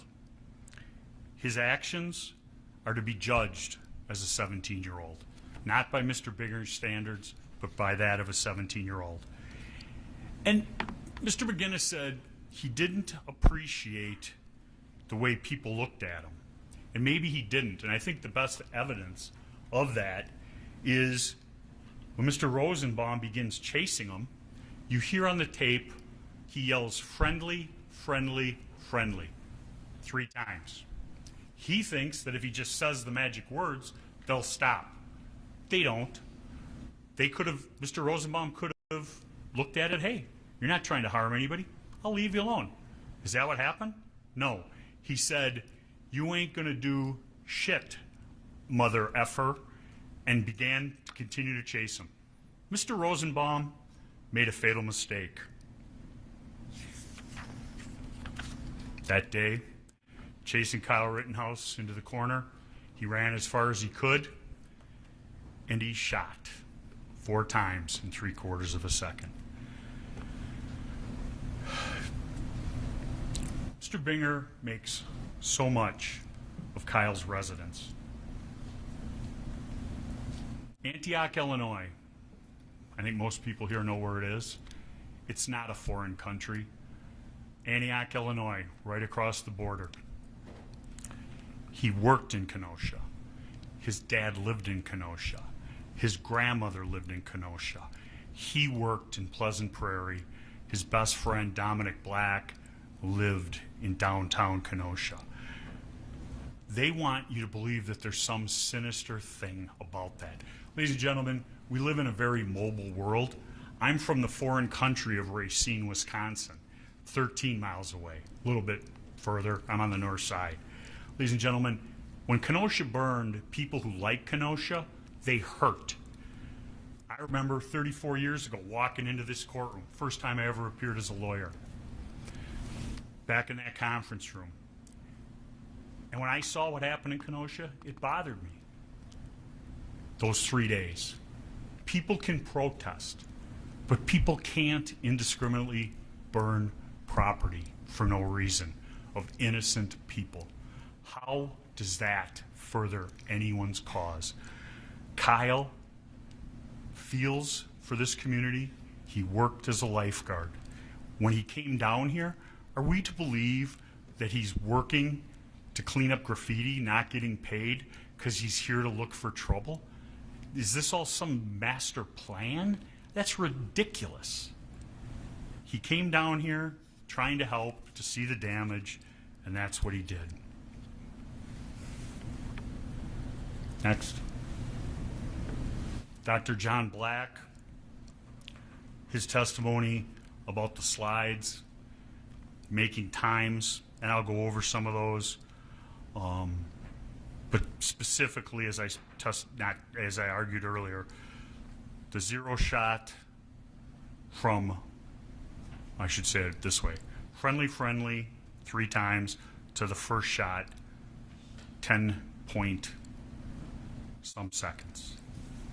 There's a change in elevation in the video as he's lunging forward. The shot rings out after that. The zero shot, which is shot 1, then 2 2600ths, the next one 24, 23, for a total of .739.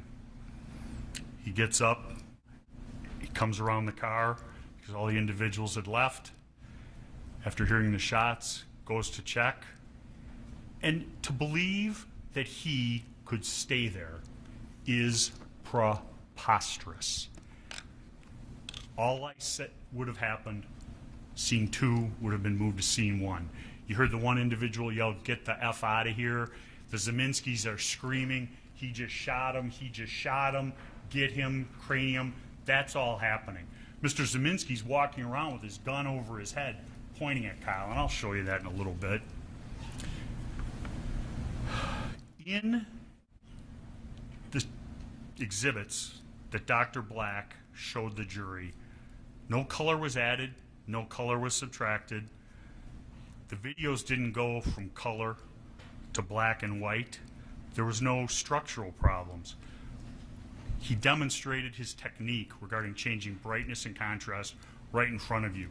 And the one video went from a dark mess of nothing, moved the 2 lines. I don't know how to do it, but he did right in front of you, hit it, and all of a sudden it's light and you can see it. The whole event that evening took 2 minutes and 55 seconds from the 3 times friendly to the time he surrendered or attempted to surrender at law enforcement. Officer Brittany Bray, let me go through the back up to the first one. Total time, 2 minutes, 55 seconds, according to Dr. Black.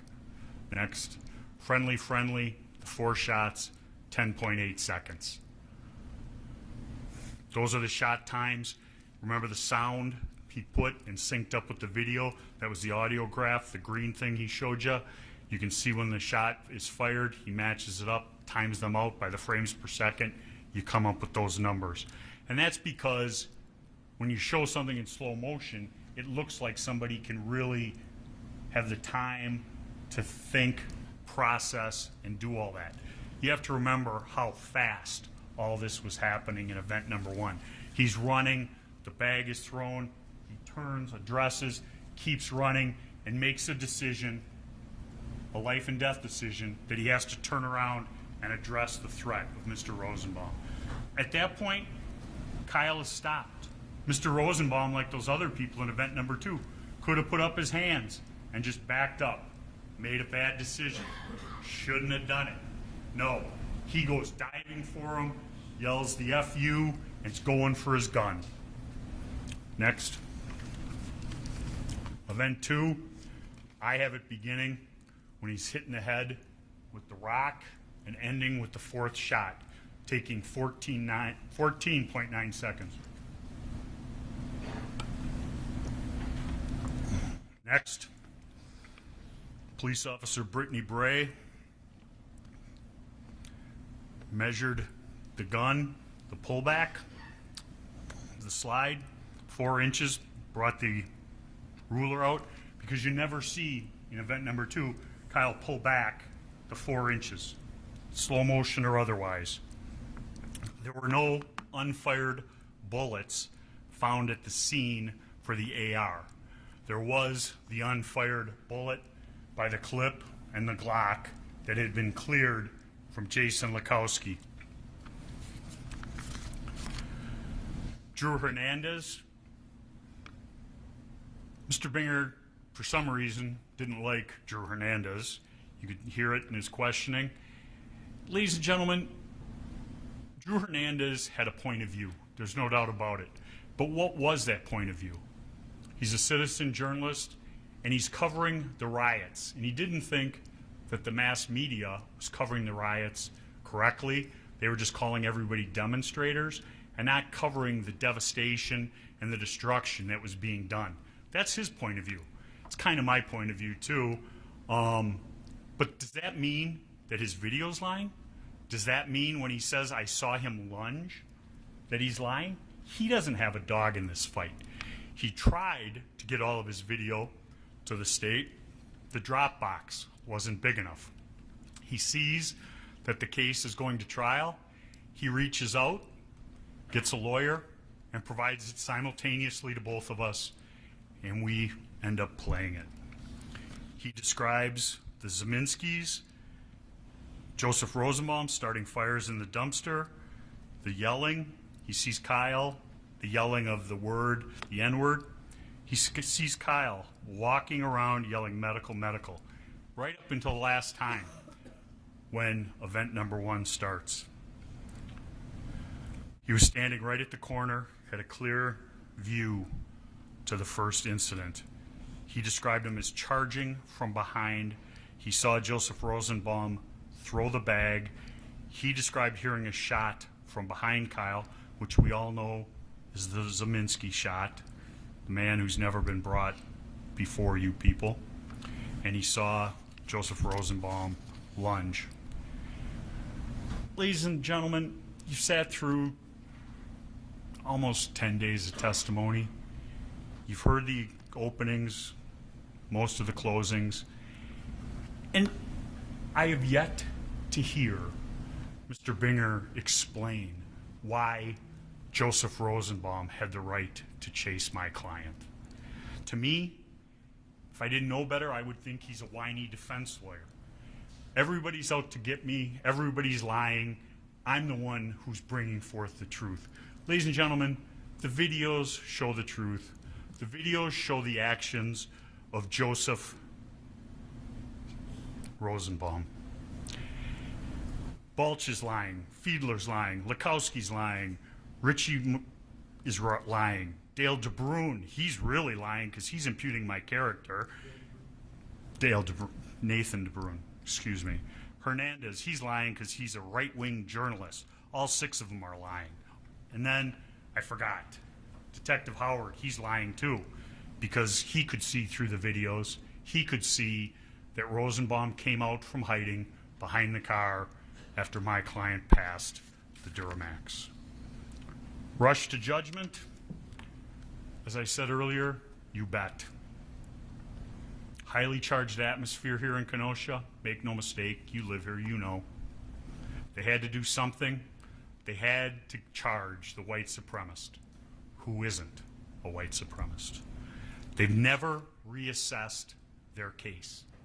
They've never looked at it. They've never said, oh, Dr. Kelly, let's talk about this wound on the hand. That means he was touching the barrel, or his hand was over the barrel when it was fired? Well, that means he was pretty close. No, we're not going to reassess. We're going to march forward. We're going to throw it into the hands of 12 people from the city and let them do our work. Ladies and gentlemen, this is a political case. We can take politics out of it as in Democrat and Republican, but the district attorney's office is marching forward with this case because they need somebody to be responsible. They need somebody to put and say, we did it. He's the person who brought terror to Kenosha. Kyle Rittenhouse is not that individual. The rioters, the demonstrators who turned into rioters, those are the individuals who bring us forth. And I ask you to remember, and I'll show you the videos for the last time from me, the anger in the mob that was going on that night. They were not going to be dissuaded from doing things.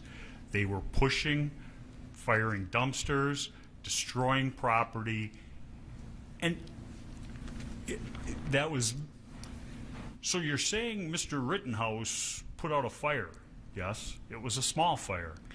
Last time I checked, small fires turn into big fires. So, kind of stupid. James Armstrong, hocus pocus, out of focus. I've talked about him. He spent 20 hours reworking a frame in a video and averaging, having my client somehow miraculously go from a right-handed shooter to a left-handed shooter. The mirror on the truck is the arm. Their whole case relies on that one photograph that he spent 20 hours. That's how they're going to prove provocation, a word you never heard in the opening statement. It was my client chased him down and shot him in the back. Oops, can't prove that. This is the day before, car source burning, car source 1 burning the ground. What's in the foreground? The trailer, which will be the subject. Pictures later on. There's Kyle, earlier in the day on the 25th, setting up his alibi, setting up his I'm a good person story, because he thinks he's going to go out and kill 3 people that night. Ladies and gentlemen, that is garbage. How would he know he's going to be photographed? And what does that do? It just shows he's interested in his community, trying to do good. Picture, Mr. Kandiri at car source 3. State doesn't want Kyle to go to car source 3. According to the state, he has to stay at car source 2, 59th and Sheridan.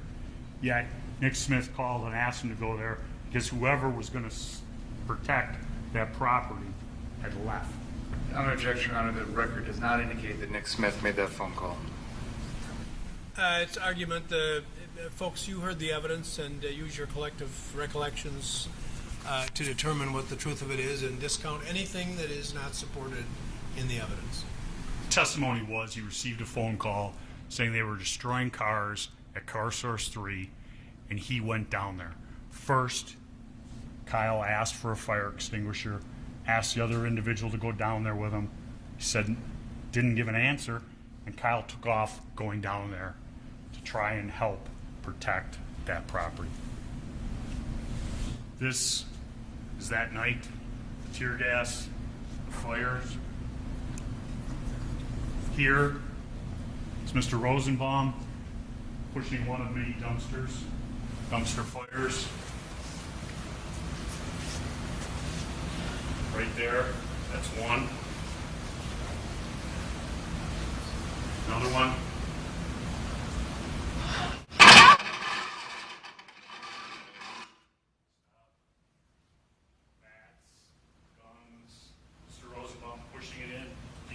Station was Drew Hernandez said there were police vehicles right down here. And they're trying to push it to him. I can't hear him. I apologize. They're trying to push the dumpster down to the line of police or to the gas station.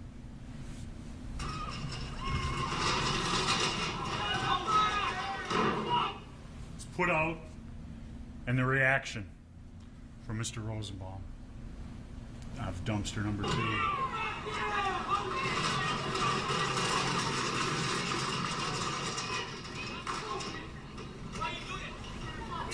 You hear the voice?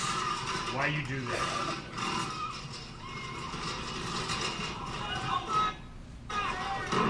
Get over this. There's Mr. Rosenbaum arguing. Mr. Zeminski, the smiling puppeteer, standing behind him.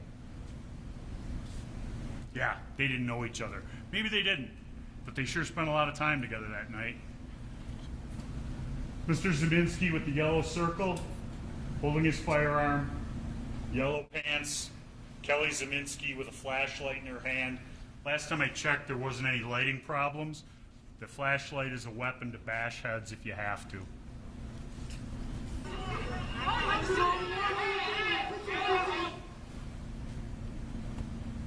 Many people with AR-15s, not one person with an AR-15. That's the difference between this, the ultimate gas station, fracas, And what happened down at Car Source 3? Kyle Rittenhouse was alone. He had been taken away from the herd, and Mr. Rosenbaum and Mr. Zeminski were going to get him. Movement. Mr. Rosenbaum and his bag. He's not dissuaded by the people. He's going right at them.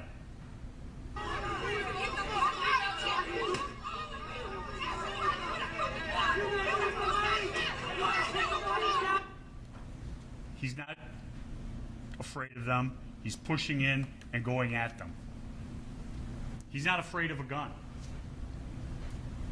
Yelling. Shoot me, N-word. Shoot me, N-word. Mr. Zeminski holding his gun down to his side, remembering this is a Black Lives Matter rally, and he's there to support their cause. Yeah, right.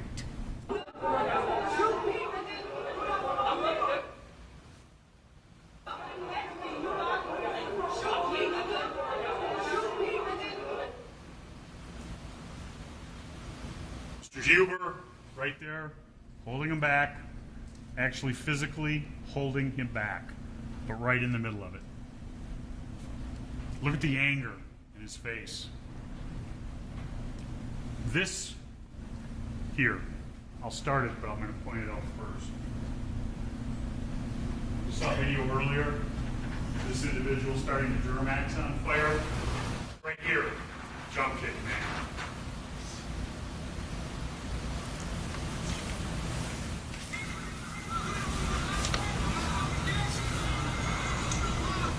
You see him shoot in the lighter fluid or flammable liquid. You see jump kick man being right involved.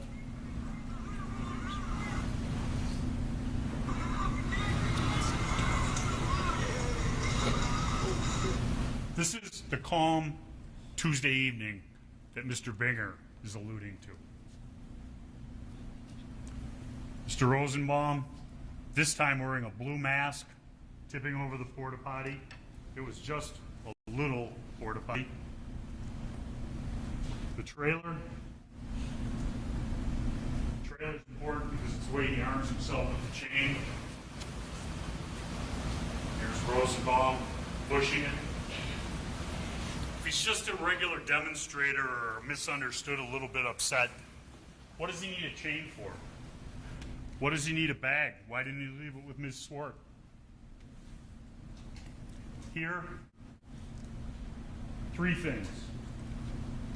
The blue circle, his bag, backed up by the fire. Look at that bag. Does that look like there's nothing in it? Look at this. What is it? That's not a water bottle, ladies and gentlemen. I can't tell you what it is, but it's not a water bottle. Look at this. 2 feet of chain on each side. He's got it. Taken and sure from right here. The toe chain. Jump kick man. Right there, the mask, the white jeans, the black. Look at the boots. Those boots would soon be impacting my client's face.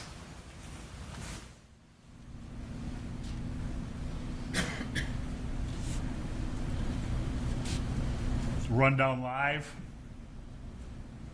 Here, once again, Rosenbaum, Zeminski at the trailer after it's been taken down the street, set up on its side, and started on fire. You can still see one of the chains hanging from the tongue of the trailer. Rundown Live. The state showed this video. I started my opening statement with it. I was going to show you where Mr. Rosenbaum is. I've already done it. Don't need to waste your time. Where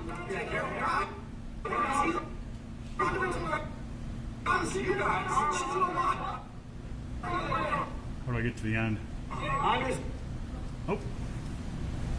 Here's the picture that we showed at the beginning. Right there, the 125-26. Mr. Rosenbaum masked with his chain during the Rundown Live video. Mr. Rosenbaum with the chain. So I said earlier, look at how Kyle's dressed. Look at the pack on his left side, left hip.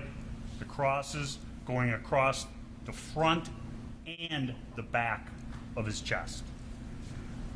Nowhere in the magic picture is that depicted. 11:40, he's crossed over that line, asking people if they want medical, runs into Yellow Pants. He walks away from confrontation. And Yellow Pants said, "You pointed your gun at me," and he goes like this, low ready. The individuals who were there with him, slingshot, rocks in the hand, gun. Mr. McGinnis. Kyle, after having the brief thing with Yellow Pants, he goes away from them, goes over, looks for Mr. Balch. They might have been close to one another, but they did not find one another. He tries to go back. Wants to get back to car source 2.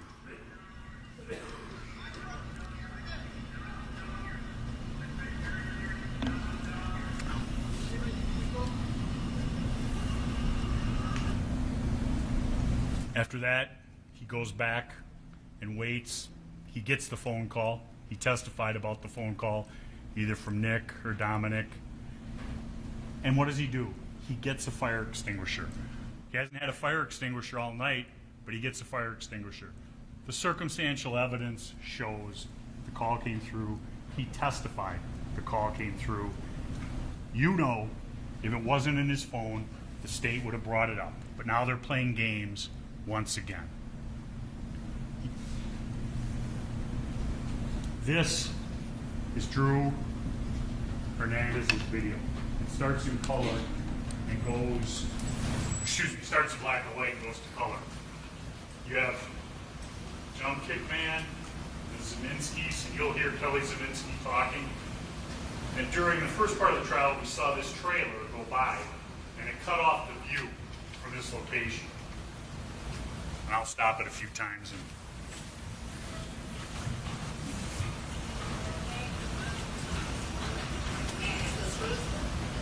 Did you hear that? Talking about a pepper ball exploding in her ass. That's Kelly Zeminski speaking.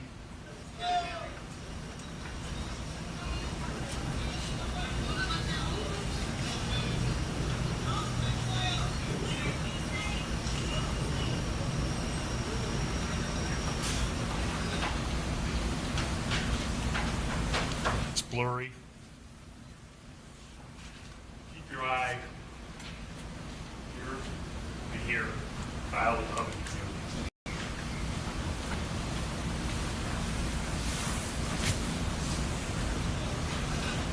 That's Kyle right there to the right of the garbage can by that splurge of light.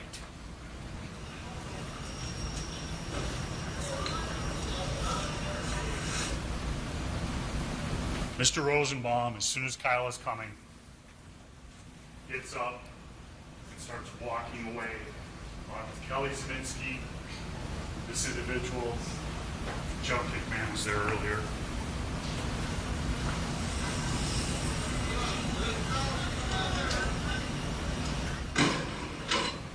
Up there. That's Kyle with the fire extinguisher walking. Doesn't say anything to any of them. They see him coming, they head down to do their ambush. He's not chasing them. He's not running after them. He's walking down to put out the fire. Let's start it over again.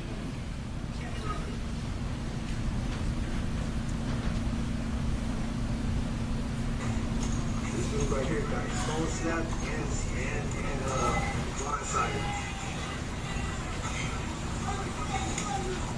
You hear Kyle yell, "Friendly, friendly, friendly." That is the start of Mr. Rosenbaum chasing Kyle.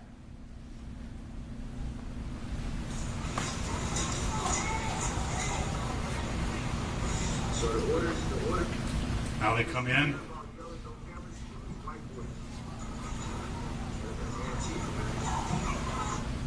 He's thrown. It goes to the small. He's throwing the bag.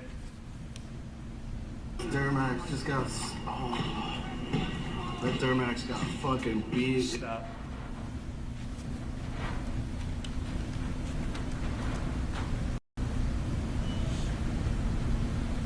Duramax. The shine on the Duramax.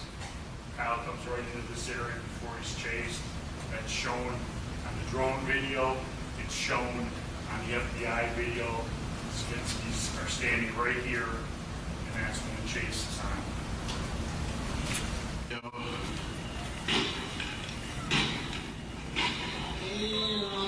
You can hear the destruction of the vehicles as he approaches.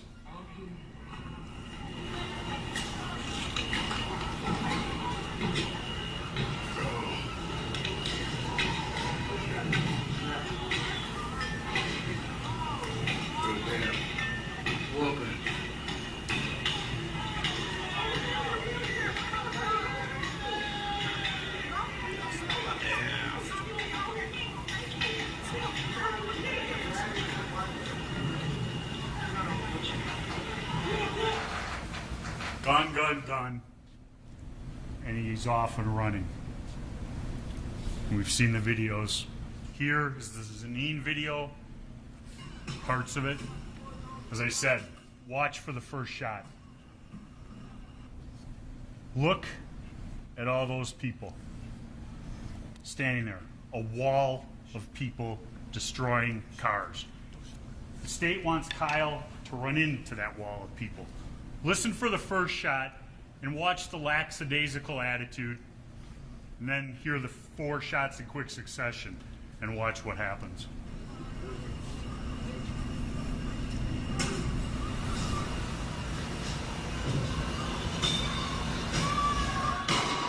Oh shit. They shooting. Oh shit. Oh my god. Think about that, ladies and gentlemen. The first shot happens, they barely begin to move. Between the first shot and Kyle's first shot, which is the second shot you hear, Kyle has turned around. Why is he turned around? Because that wall of people is there and he has nowhere else to run.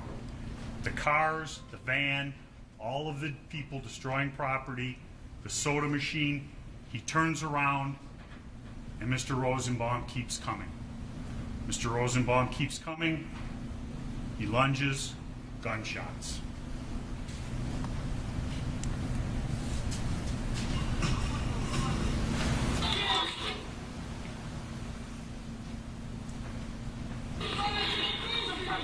There's Mr. Zeminski with his gun down there at his side as his wife yells, "Effing get him, he just shot somebody," which they started. He fucking shot him! Get him there! Pointing the gun, once again, in his right hand.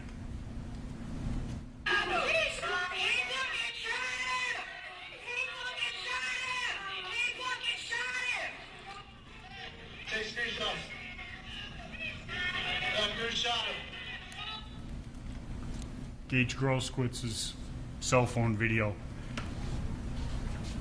Does Kyle ever point the firearm at Gage Grosskitz when he runs up on him unarmed? Shots. Why are you doing it? Hey, what are you doing? You shot somebody? I'm going to get the police. He's going towards the police. He's continuing on. He's past Gage Grosskitz. He hasn't shot Gage Grosskitz. He hasn't pointed the firearm at Gage Grosskitz. The medic, if he thinks someone shot, why isn't he there? He doesn't know Richie McGinnis is tending to him. None of the people who chase him are at Car Source 3. There is no evidence. Zeminski doesn't chase him. Zeminski doesn't want anything to do with it. His wife doesn't want anything to do with it. But the mob has now formed and is chasing him down Sheridan Road in a northerly direction. Who shot? Who shot?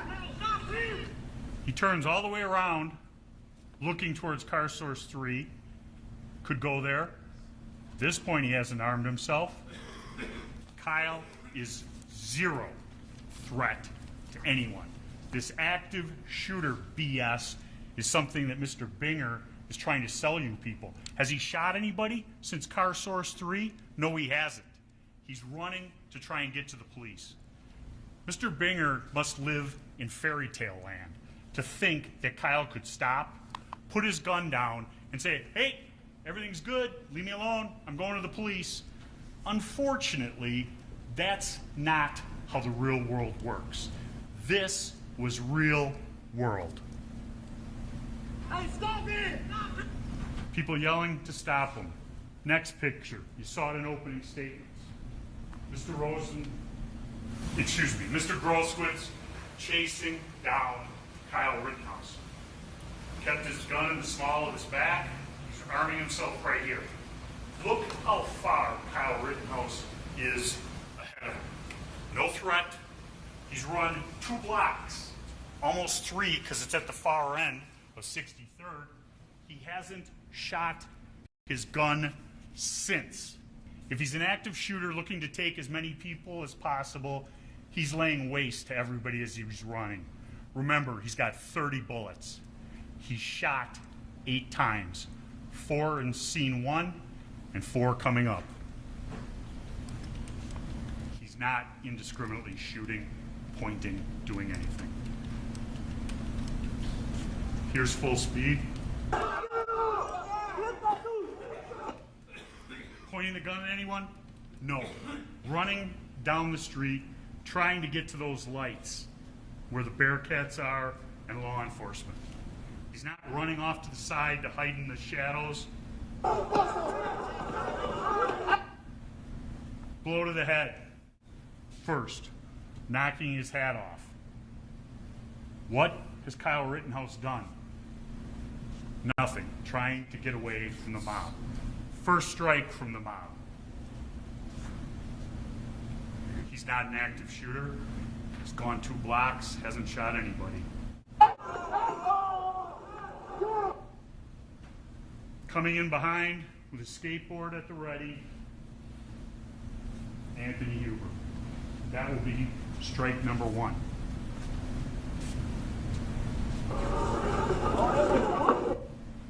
Remember in opening statements when Mr. Binger said, oh, something happened to his skateboard. He took a swing at him. Kyle blocked it with his arm in the enhanced photos. What does Mr. Huber do? He runs, grabs the skateboard, and comes in for more.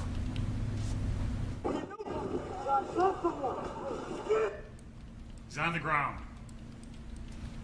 Most vulnerable position you can be in. What do we have? We have Anthony Huber here, already picking up his skateboard. For this guy with the towel wrapped around his head, coming in at Kyle. Jump kick, man. This guy was hit him in the head. This individual. If we go forward just a little bit, see if it works this far. Nope.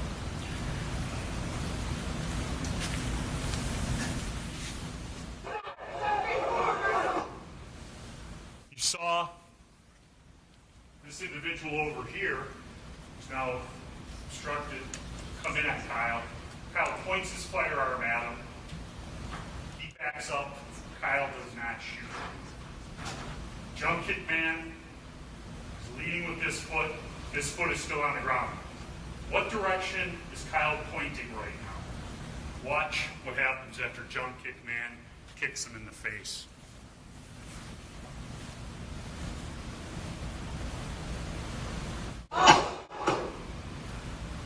He's turned around. He's looking in that direction. Anthony Huber coming in with the skateboard. Watch what Anthony Huber does with the skateboard.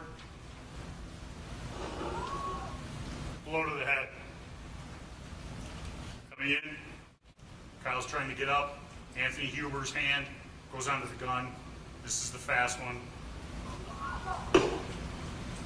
The gun is pulled away from Kyle. Anthony Huber fires. When Anthony Huber fires, Gage Groskowitz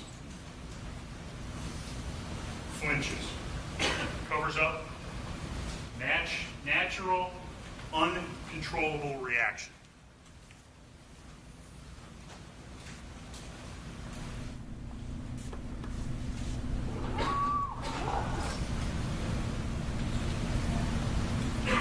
Back.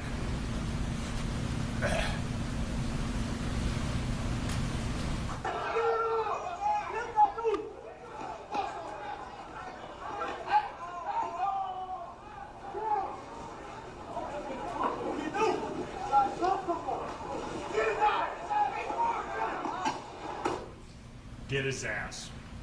Now here's the slow motion. He's been hit in the head. The cap is off.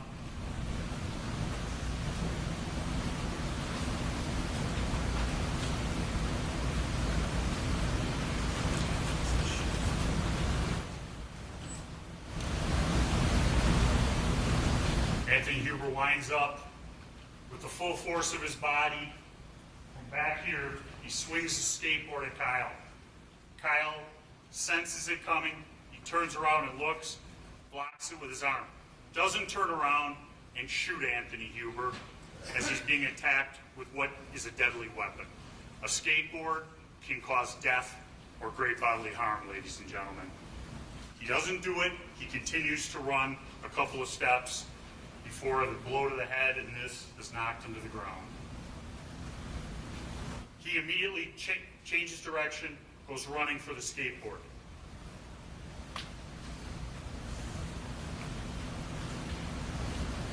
I want to get through this one to the end. Okay. Now this is slow motion. Just as he's on the ground, he's set up, trying to get up. The individual to Kyle's left is the one who runs in. Kyle points the firearm. He backs off. He is not shot at.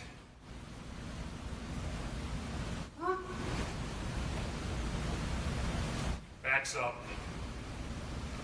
He's now addressing the second nearest threat. Does not shoot. That individual right there in that picture is stopping.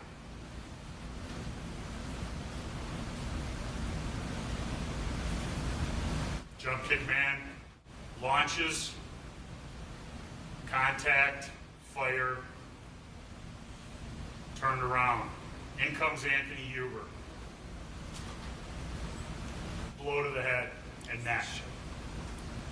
Now, I'm going to start it. You'll see Anthony Huber pull on his gun. And you'll see the butt of the gun separate from Kyle's body going in that direction, away from him.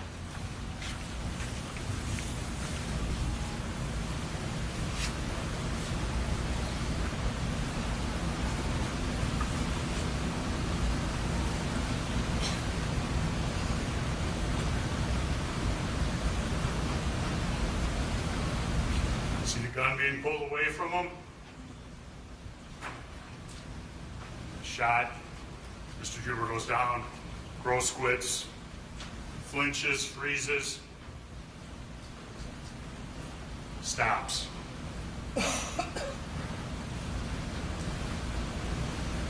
Hands up, no pull.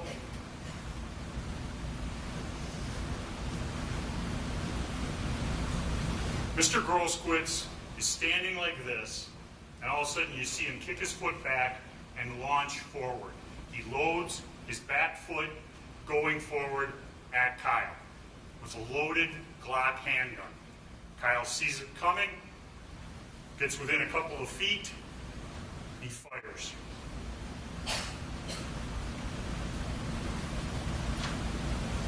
If he's got his hands up and it wants nothing to do with Kyle, like everybody else, just back away and you don't get shot. Mr. Grosquitz decides he's going to take him out, and his only regret, as stated in the Facebook post, he didn't fire first and empty his clip into the kid.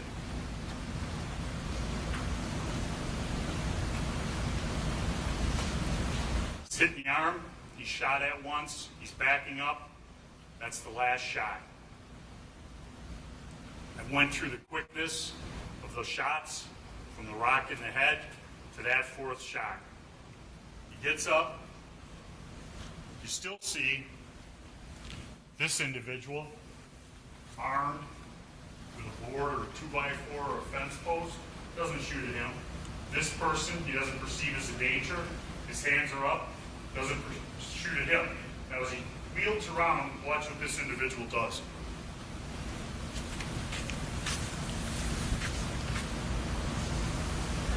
That was the end of it. Kyle turns around. He turns.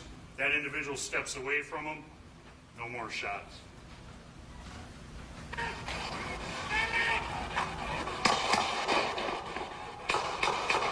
Doesn't shoot randomly.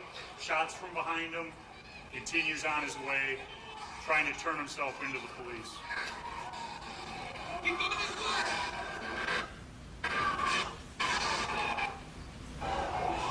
Trying to get to the end of it.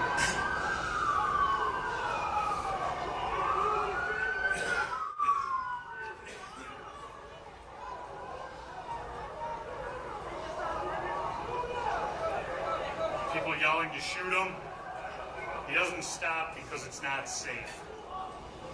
Goes with his hands up to law enforcement. Hey, he just shot up. Hey, dude right here just shot up. Dude right here just shot all of them down there. That dude just shot them right there. That dude right here.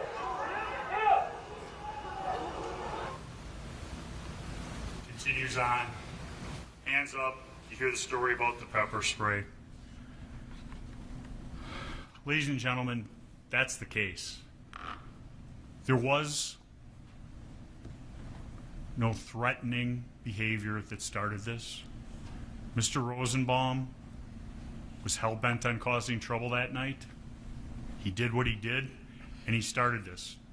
There are tragic parts of it, but Kyle Rittenhouse's behavior was protected under the law of the state of Wisconsin, the law of self-defense.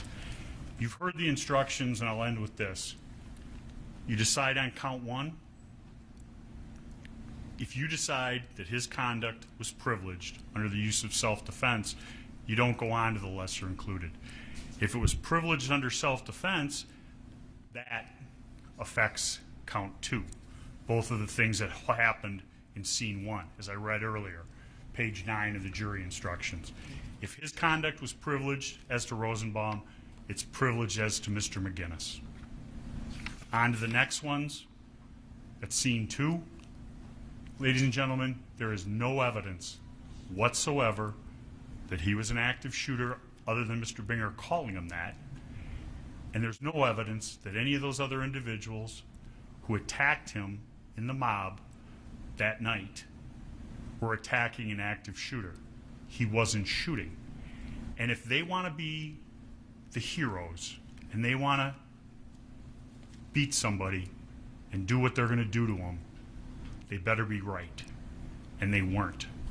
Kyle Rittenhouse shot Mr. Rosenbaum because he was attacking Kyle. Every person who was shot was attacking Kyle. One with a skateboard, one with his hands, one with his feet, one with a gun. Hands and feet can cause great bodily harm. Sure, the state's going to get up and say, well, he didn't have great bodily harm, so it doesn't matter. That's not the standard. The standard is could cause great bodily harm. My client does not have to take a beating from the hands of this mob or the hands of Mr. Rosenbaum. And Mr. Rosenbaum might be little, but he was a pretty muscular guy. And some 30-some-year-old guy can take a 17-year-old kid 9 times till Tuesday.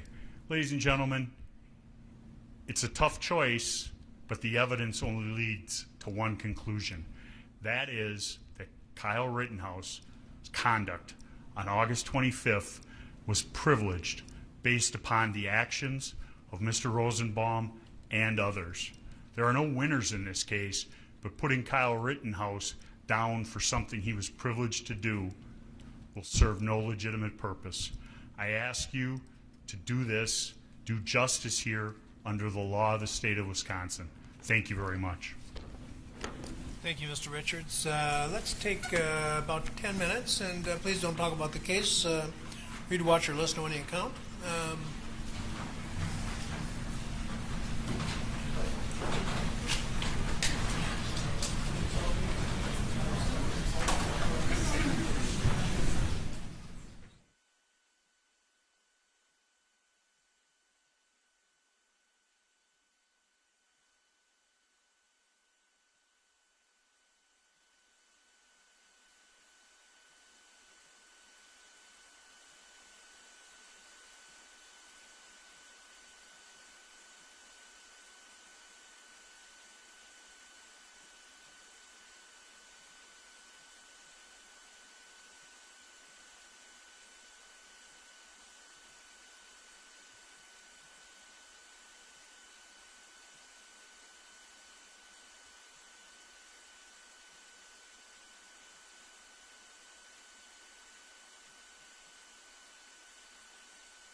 Holding and pointing Kyle Rittenhouse's AR-15. Drops.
raising the gun, holding and pointing Kyle Rittenhouse's AR-15. drops the fire extinguisher that he's holding in his left hand so he can raise the gun with his right and left hands and point it.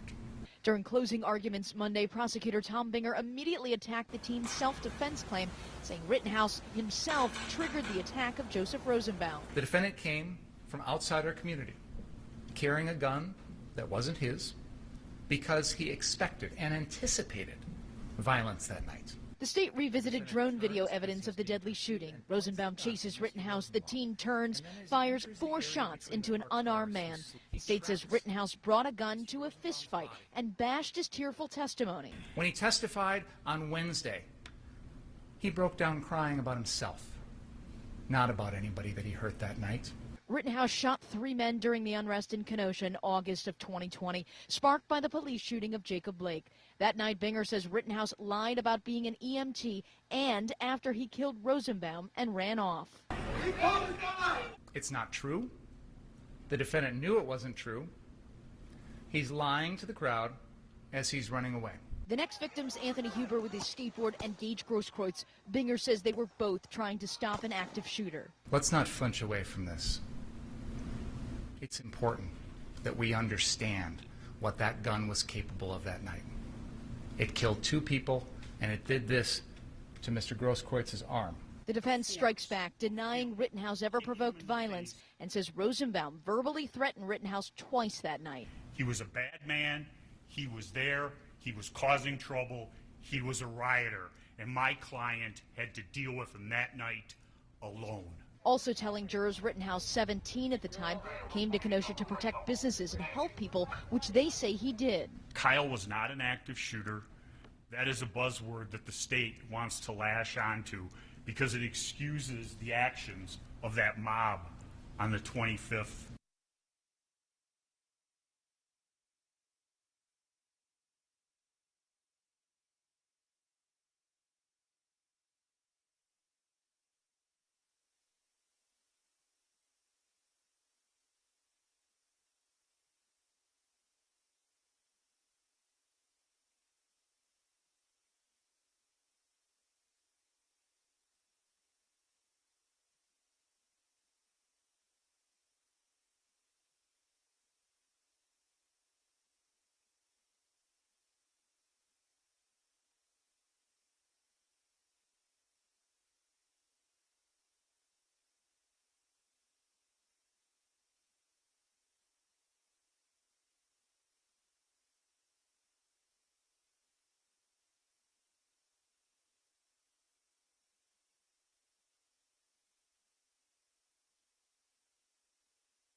Yes, I hear you. Can you hear me? Thank you. Okay.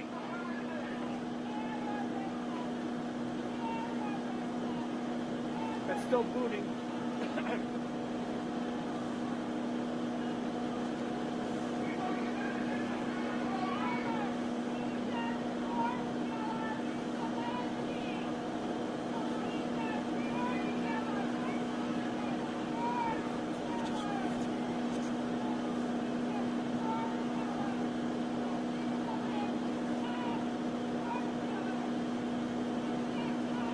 We're live in Kenosha tonight covering a Rittenhouse trial. We're live in Kenosha tonight covering the Kyle Rittenhouse trial. Coverage begins on WSHL News at 5. Well, a bunch of things are disconnected.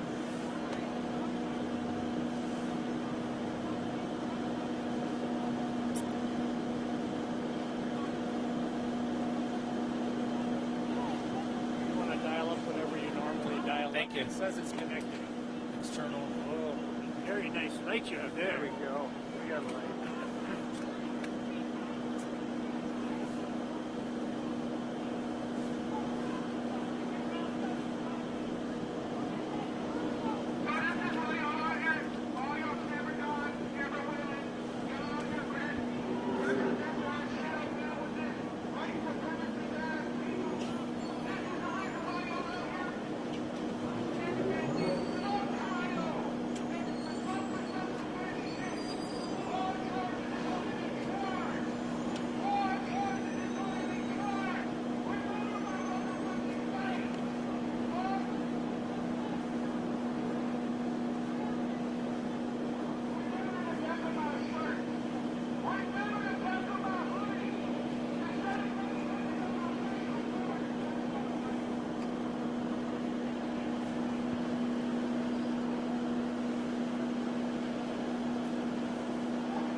We're live in Kenosha tonight covering the Kyle Rittenhouse trial. Coverage begins on WSHL News at 5.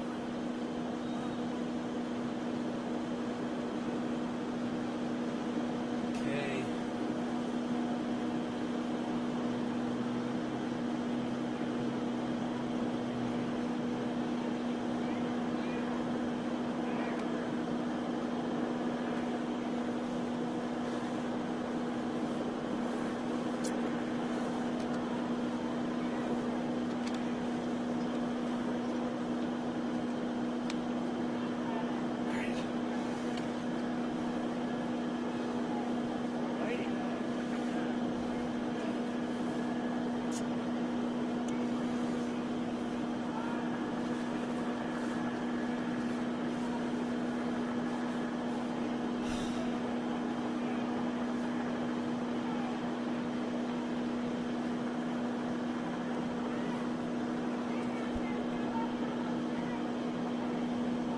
Survive out here?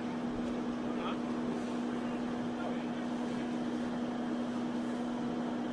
It was much, much colder than they announced they were going to charge the cop. Pardon me? It was much, much colder than they charged the cop.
Zeminski? That's pending. Right. Mr. Zeminski's case is pending, and it has been repeatedly adjourned to follow this case at the state's request. I handled the case of Mrs. Zeminski, and she came in on a reduced charge. It was a recommendation, I think, for a 7-day sentence. She was being revoked and sent to prison. I don't know the pictures of that case, but if Attorney Richards she wouldn't have a right of. I think I sentenced her to 7 months in prison consecutively to her sentence, and I don't think. Why would she have a testimonial privilege any longer? If there are charges outside of what she was charged with, she wasn't charged with any arsons. Are you going to charge her? I don't know. Probably not. All of the charges out of the event were wrapped up. All of the charges out of the event were wrapped up. They can't piecemeal the charges, and to argue that she has a Fifth Amendment right now is ridiculous. I did say Mr. Zeminski had a Fifth Amendment right, and then the objection came. I did not say Mrs. Zeminski. Disagree. I can clarify that Mr. Zeminski has a Fifth Amendment right. Well, let's find out from the reporter what was said. I thought it was just Mr.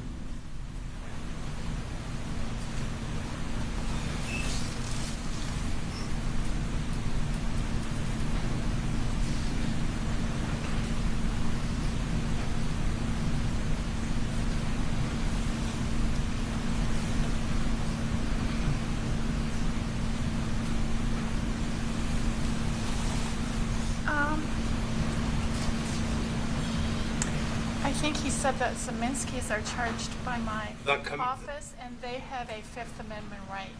Did you say the Zeminskis? Both? All right. Well, then I'll clarify. I'll sustain the objection. I understand. All right. All right. Ask the jurors to come back in, please.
All right, I've sustained the objection because the statement which was made by Mr. Krause was not accurate, at least as regards Mrs. Zeminski.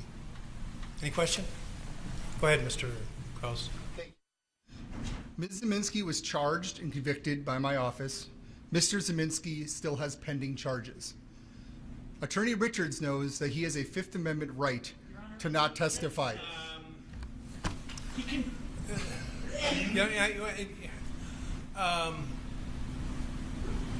Let me ask you to step in the library again, please.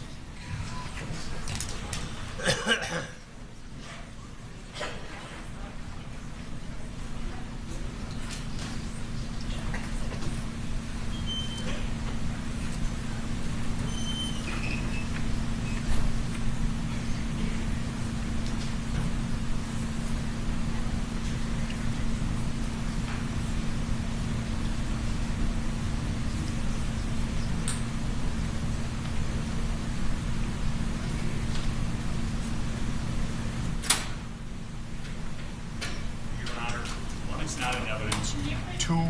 One, wait for the door. One, it's not in evidence. Two, if he wants to say he has a Fifth Amendment right, they also can grant him immunity. They're the only people who can. And if they're going to say that, I should have a SIR rebuttal to explain it to those 12 people. They hold the keys to Mr. Zeminski testifying or not testifying. We just heard 2 hours of how terrible Joshua Ziminski was, and the defense wants us to offer him immunity. That's completely That's not what our he decision. said, Mr. Krause, please. He still has a Fifth Amendment right. What I'm saying is accurate. But you know, the questioning, the question you're asking, the Ziminski case has been here on a number of occasions, and it has been either it's been a mutual request to adjourn the case. Who's his lawyer? Mr. Barth. Okay, it's been repeatedly requested that it be adjourned, and I assumed, or was told, I'm not sure which, that it would be adjourned pending the outcome of this case. No, that's not true? No. I don't know. Well, it's not true. It is true that I assumed it. Whether I was told that or not, I don't know. It's not the same as Dominic Black, Your Honor. It's a different situation. Mr. Ziminski's case will go to trial on January 31st. Well, that's the plan. But why was it being adjourned? I think there was some. We had a witness who was not available at the last trial date, so we needed more time to get them in. Okay. And Mr. Richards also brings up a point that you have control over the availability of a witness in terms of grant of immunity, but I don't want to get into that because I think on the first point he made, which is that I don't think it's an evidence. I asked Mr. DeBruin about it. What did you ask Mr. DeBruin? I asked Mr. DeBruin that when we were talking about our meeting that he was going to be a witness against Mr. Ziminski, and that Mr. Binger talked to him mostly about Mr. Ziminski because there's a pending case against Mr. Ziminski. Say again. After Mr. DeBruin talked about our meeting, on cross-examination, I asked Mr. DeBruin, I believe this was a while ago, I indicated that he was going to be a witness in the Ziminski case, and that Mr. Binger asked him mostly about Ziminski, and why would Mr. Binger ask questions about Mr. Ziminski in an effort to change his statement in the Rittenhouse case? And he had no answer for that. What's that got to do with the Fifth Amendment right that the district attorney is making, or the defense attorney is making? It's that there's an open pending case against him. There was specific testimony that there was a trial date on January 31st. That came in through Mr. DeBruin, and I actually mentioned it in my closing because it's in evidence that there's a pending case. I'm prosecuting Mr. Ziminski, and the trial's coming up in January. That is in evidence, Your Honor. that has nothing to do with the Fifth Amendment, which is what I'm objecting to and bringing that into this. I don't know.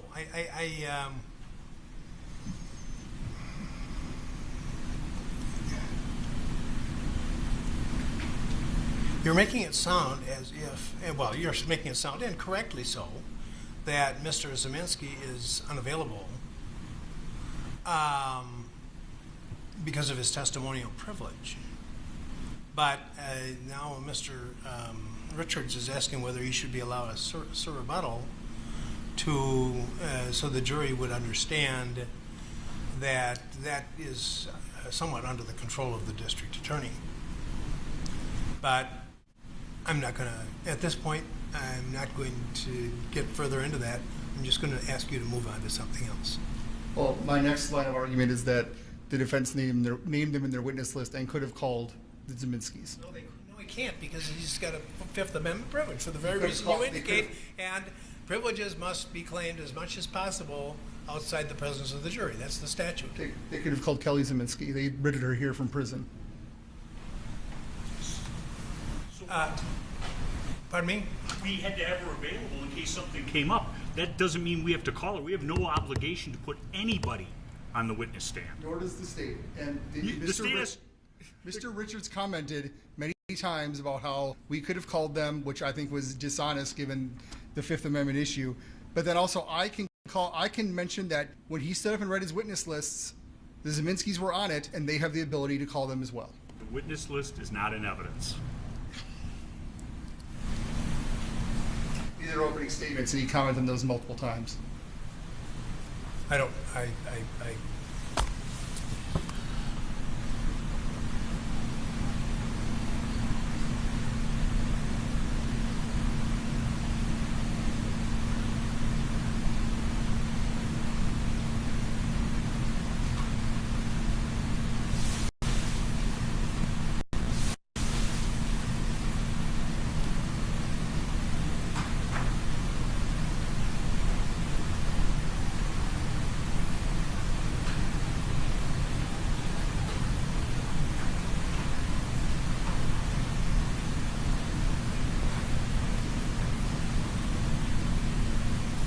What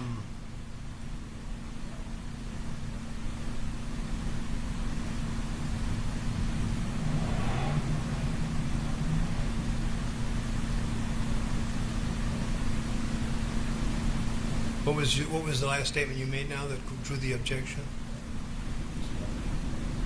That Mr. Zeminski has an open case and a Fifth Amendment right. Yeah. Well, it is an accurate statement. Then I should be able to fill in the holes because they're the only ones who can give them immunity. I can't call them. Well, I know that, but Why'd you subpoena them? you know. He was saying the hallway for 2 days. No. You address your remarks to me, both of you. To me, not to each other, please. It's called being prepared. I don't know what's going to happen at a trial. Okay.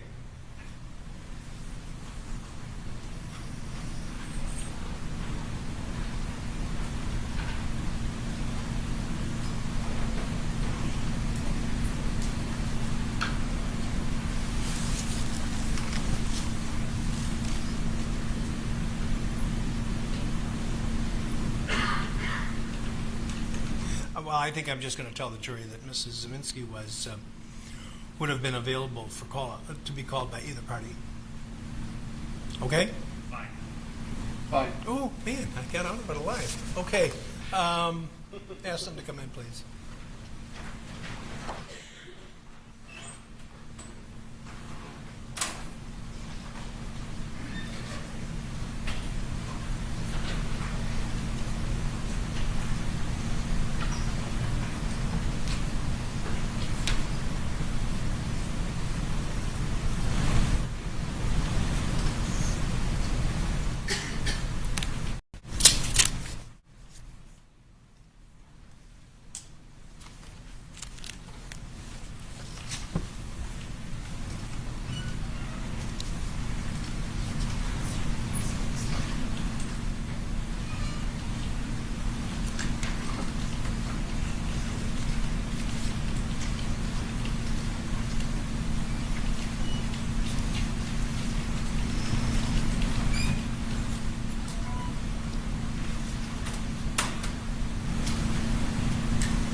All right, folks, what the situation is that Mrs. Zeminski would have been available to either party to call as a witness, and neither of them has done so.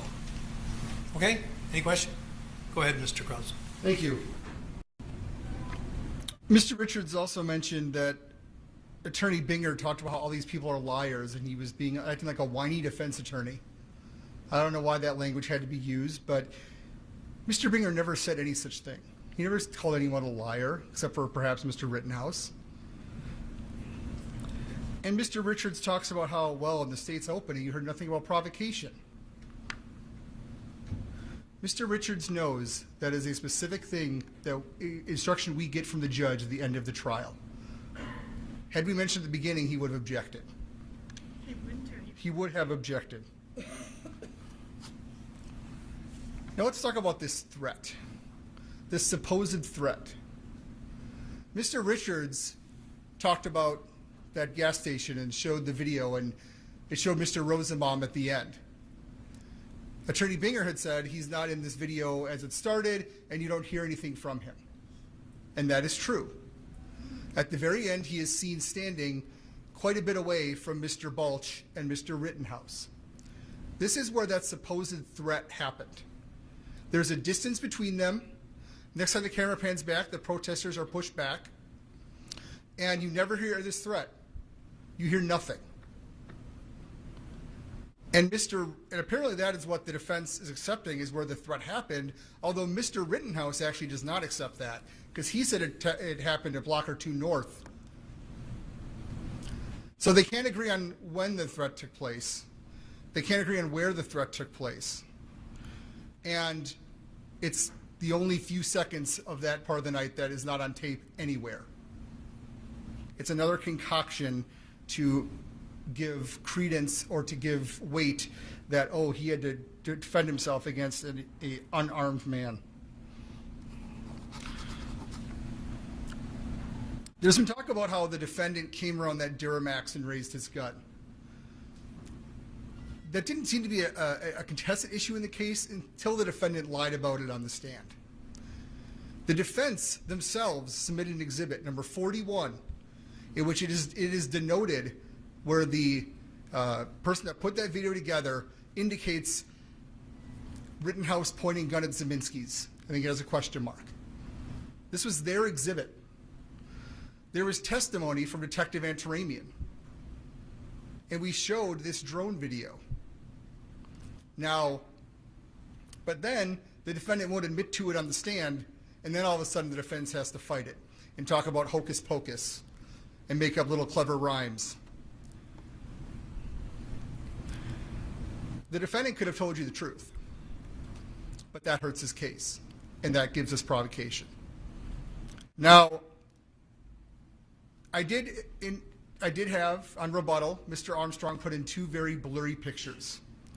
Mr. Binger didn't even mention these pictures in his closing because they're maybe the 5th, 6th, or 7th strongest pieces of evidence that Mr. Rittenhouse raised his gun.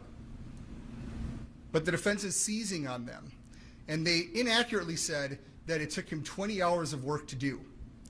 He worked on that drone video for 20 hours. He made us multiple shorter videos of it. These images were the last part of that work. And that image does show Mr. Rittenhouse holding a gun. It is blurry. Does it show every detail? No. But we thought it important that there at least be some still shot besides these videos. The second one I showed, again, is very blurry, but it's of the shooting. And you see Mr. Rittenhouse blurry, you see the puff of smoke, and you see Mr. Rosenbaum blurry, still very much upright. And that is why those pictures are given. It was the tail end of all the work that Mr. Armstrong did on this video. The defense seems very scared of these pictures because it helps to prove their client lied on the stand, and it shows that he provoked the attack. Now, I would like to show you, I believe this is the full drone video, Exhibit 73. Where's the mic? Oh, I have it.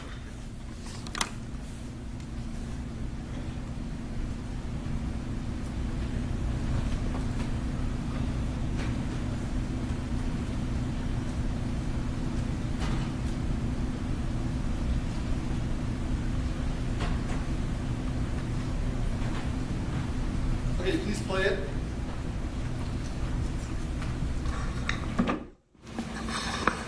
So in this one, it is difficult to see the raising of the gun because it's the full video. I would encourage you, if you find it necessary, to take a closer look at the bigger TV. Please stop it. Now, if you see in this video, Mr. Richards wants to make it seem like the only recourse the defendant has in retreating is walking into this mob of people who are breaking cars. But look at all that open space that he has. At this moment, he could have turned around and ran in that space and gone right back up Sheridan, and everyone would be alive and everyone would be fine. Instead, he decides to start slowing down and run into these cars in which he is supposedly trapped, which would be like being trapped in a Target parking lot. As you see, as we keep playing it, he goes around them no problem, and he goes right into this totally clear space that was available to him the whole time. He did not exhaust his duty to retreat. He did not exhaust all of his options. Now, I'm going to go to the video. I'm going to point something out. Mr. Binger is going to play it again, and I'll show you. This is in relation to Mr. Richards indicated that no one that attacked or that went after Mr. Rittenhouse in the second incident observed the shooting. That is not true. This video shows the person that is referred to as Jump Kick Man leaving the scene.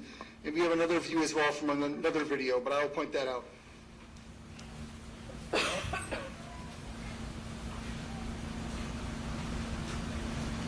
see this man in a wheelchair who's struggling to get out of the way. This is Jump Kick Man is right here. He sees it. He's standing there the whole time, and He comes and he helps push the man in the wheelchair out of the seat.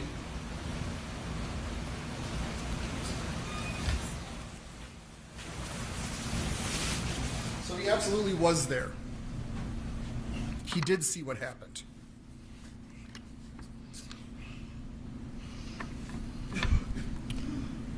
What's next? This is Exhibit 10. This is the Ford Fisher video. If you look after the shooting, it shows this individual pushing the wheelchair away from car source 3.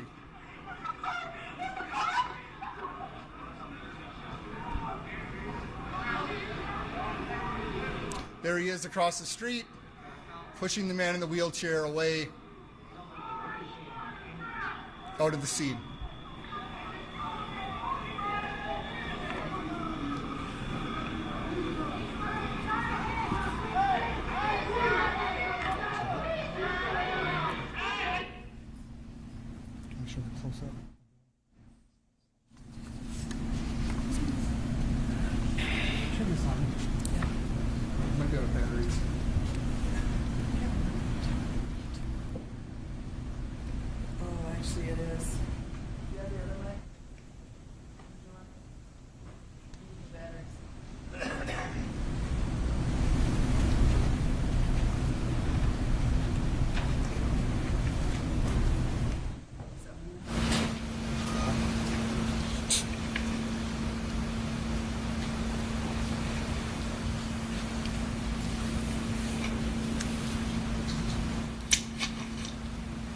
Hello?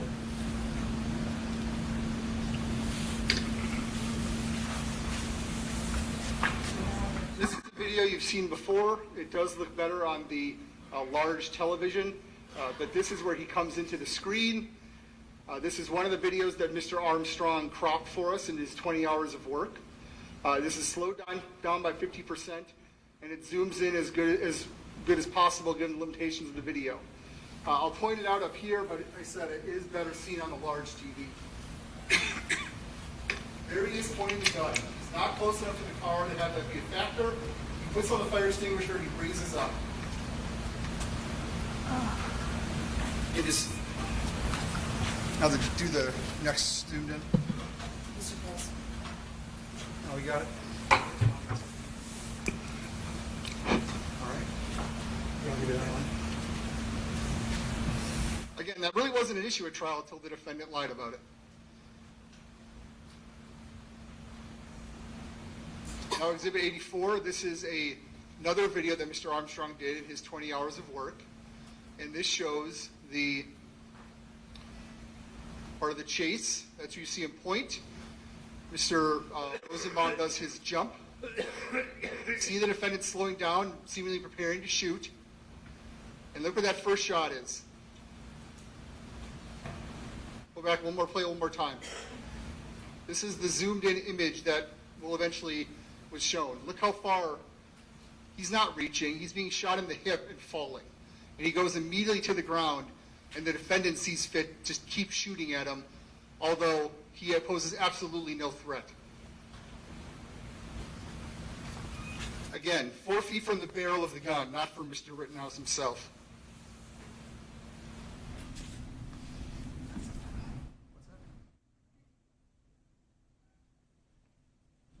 Here is another video Mr. Armstrong made in his 20 hours of work.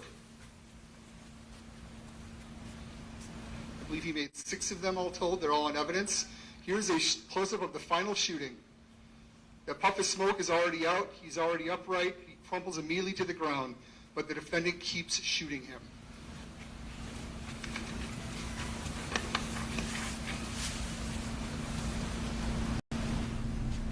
So did Mr. Rosenbaum turn and get shot in the back that way? No, he was even less of a threat. He was falling face first on the ground with his hips shattered. So yes, he was shot in the back, and he was killed by a shot in the back, and it was the 3rd or 4th shot.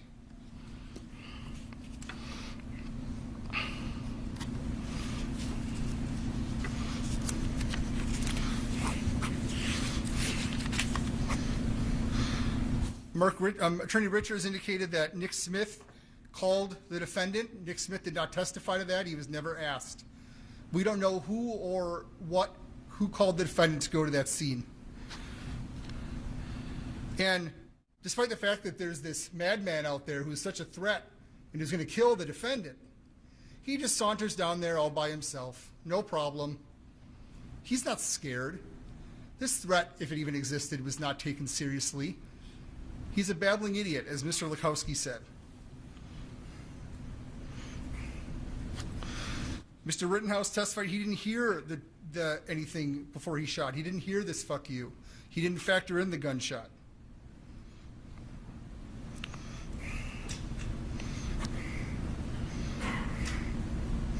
There is no evidence that Mr. Huber did anything untowards that evening. They talked about pushing a dumpster, picking up pepper balls. That was not evidence that was ever submitted in this trial.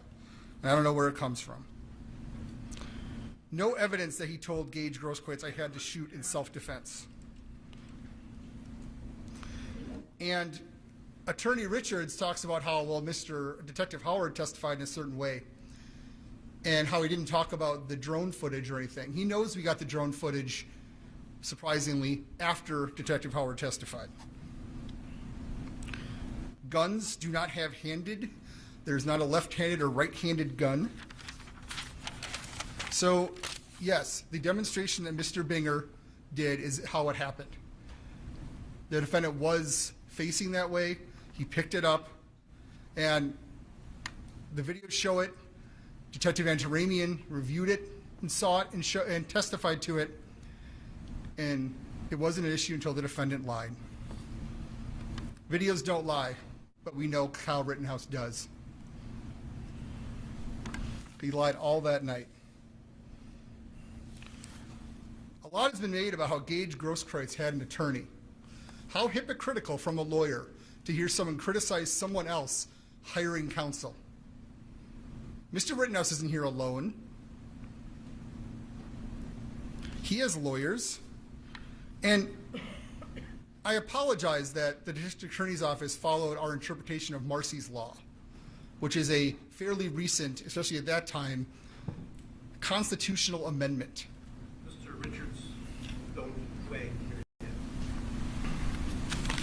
Gage Grosskreutz is not on trial. He followed the advice of counsel not to turn over his phone, just as anyone who hires counsel can do. They can follow the advice of their counsel. We got his whole video from that night. The defense has seen it. We have it. What else do we need? Text messages from 3 weeks before? They just want to try to dig up dirt because they think it's there, because the defense wants you to believe that these people got what was coming to them, that they were bad people doing bad things, and we should be proud and boastful of Mr. Rittenhouse for killing them.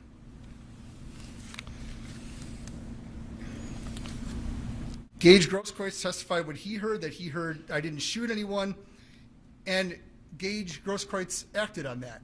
He then followed, he left Mr. Rittenhouse thinking that he was not involved in the shooting and started going to the shooting of Mr. Rosenbaum before being told by others that saw it that he was the shooter, and then he returned. So Gage Grosskreutz relied on this statement of Mr. Rittenhouse.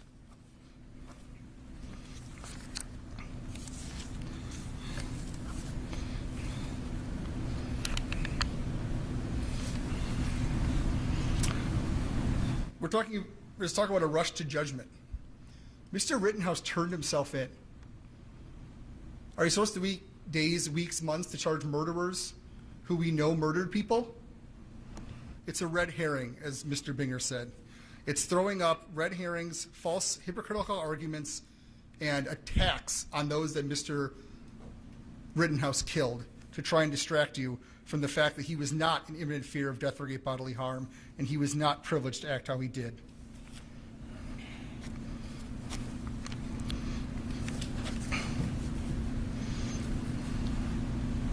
We heard from Ms. Carrie Ann Swart. Now that Nathan DeBruin talked about jail, now we can try to smear Mr. Rosenbaum more, although there really is no dispute, or was no dispute, that he came from a hospital. He's carrying a hospital bag. Ms. Swart testified that she talked to the hospital about how he would be released, that he went to this hospital. She knew he was coming home from the hospital. She knew it was in the bag, and he showed that picture of it backlit against the fire, trying to make it seem sinister. She talked about how there were medical papers in there. And we did that image again. Mr. Armstrong did this image for us, where you can get a little peek in the bag. And I would argue you can see medical papers. Though that big image they see, it looks like rolled up medical records that you get when you're discharged from a hospital. And Ms. Swart testified that he was given medications that day. Perhaps they didn't work. Perhaps there was a bad reaction. I don't know. I'm not a doctor. But he was given them that day. He could not get the ones for future days because things were closed.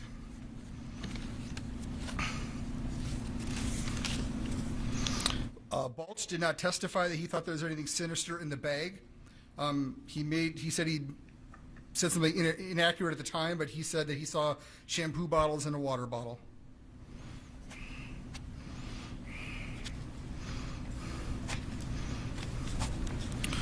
Mr. De Bruin, he did take some nice photographs, and he clearly wanted the world to know that he took some nice photographs.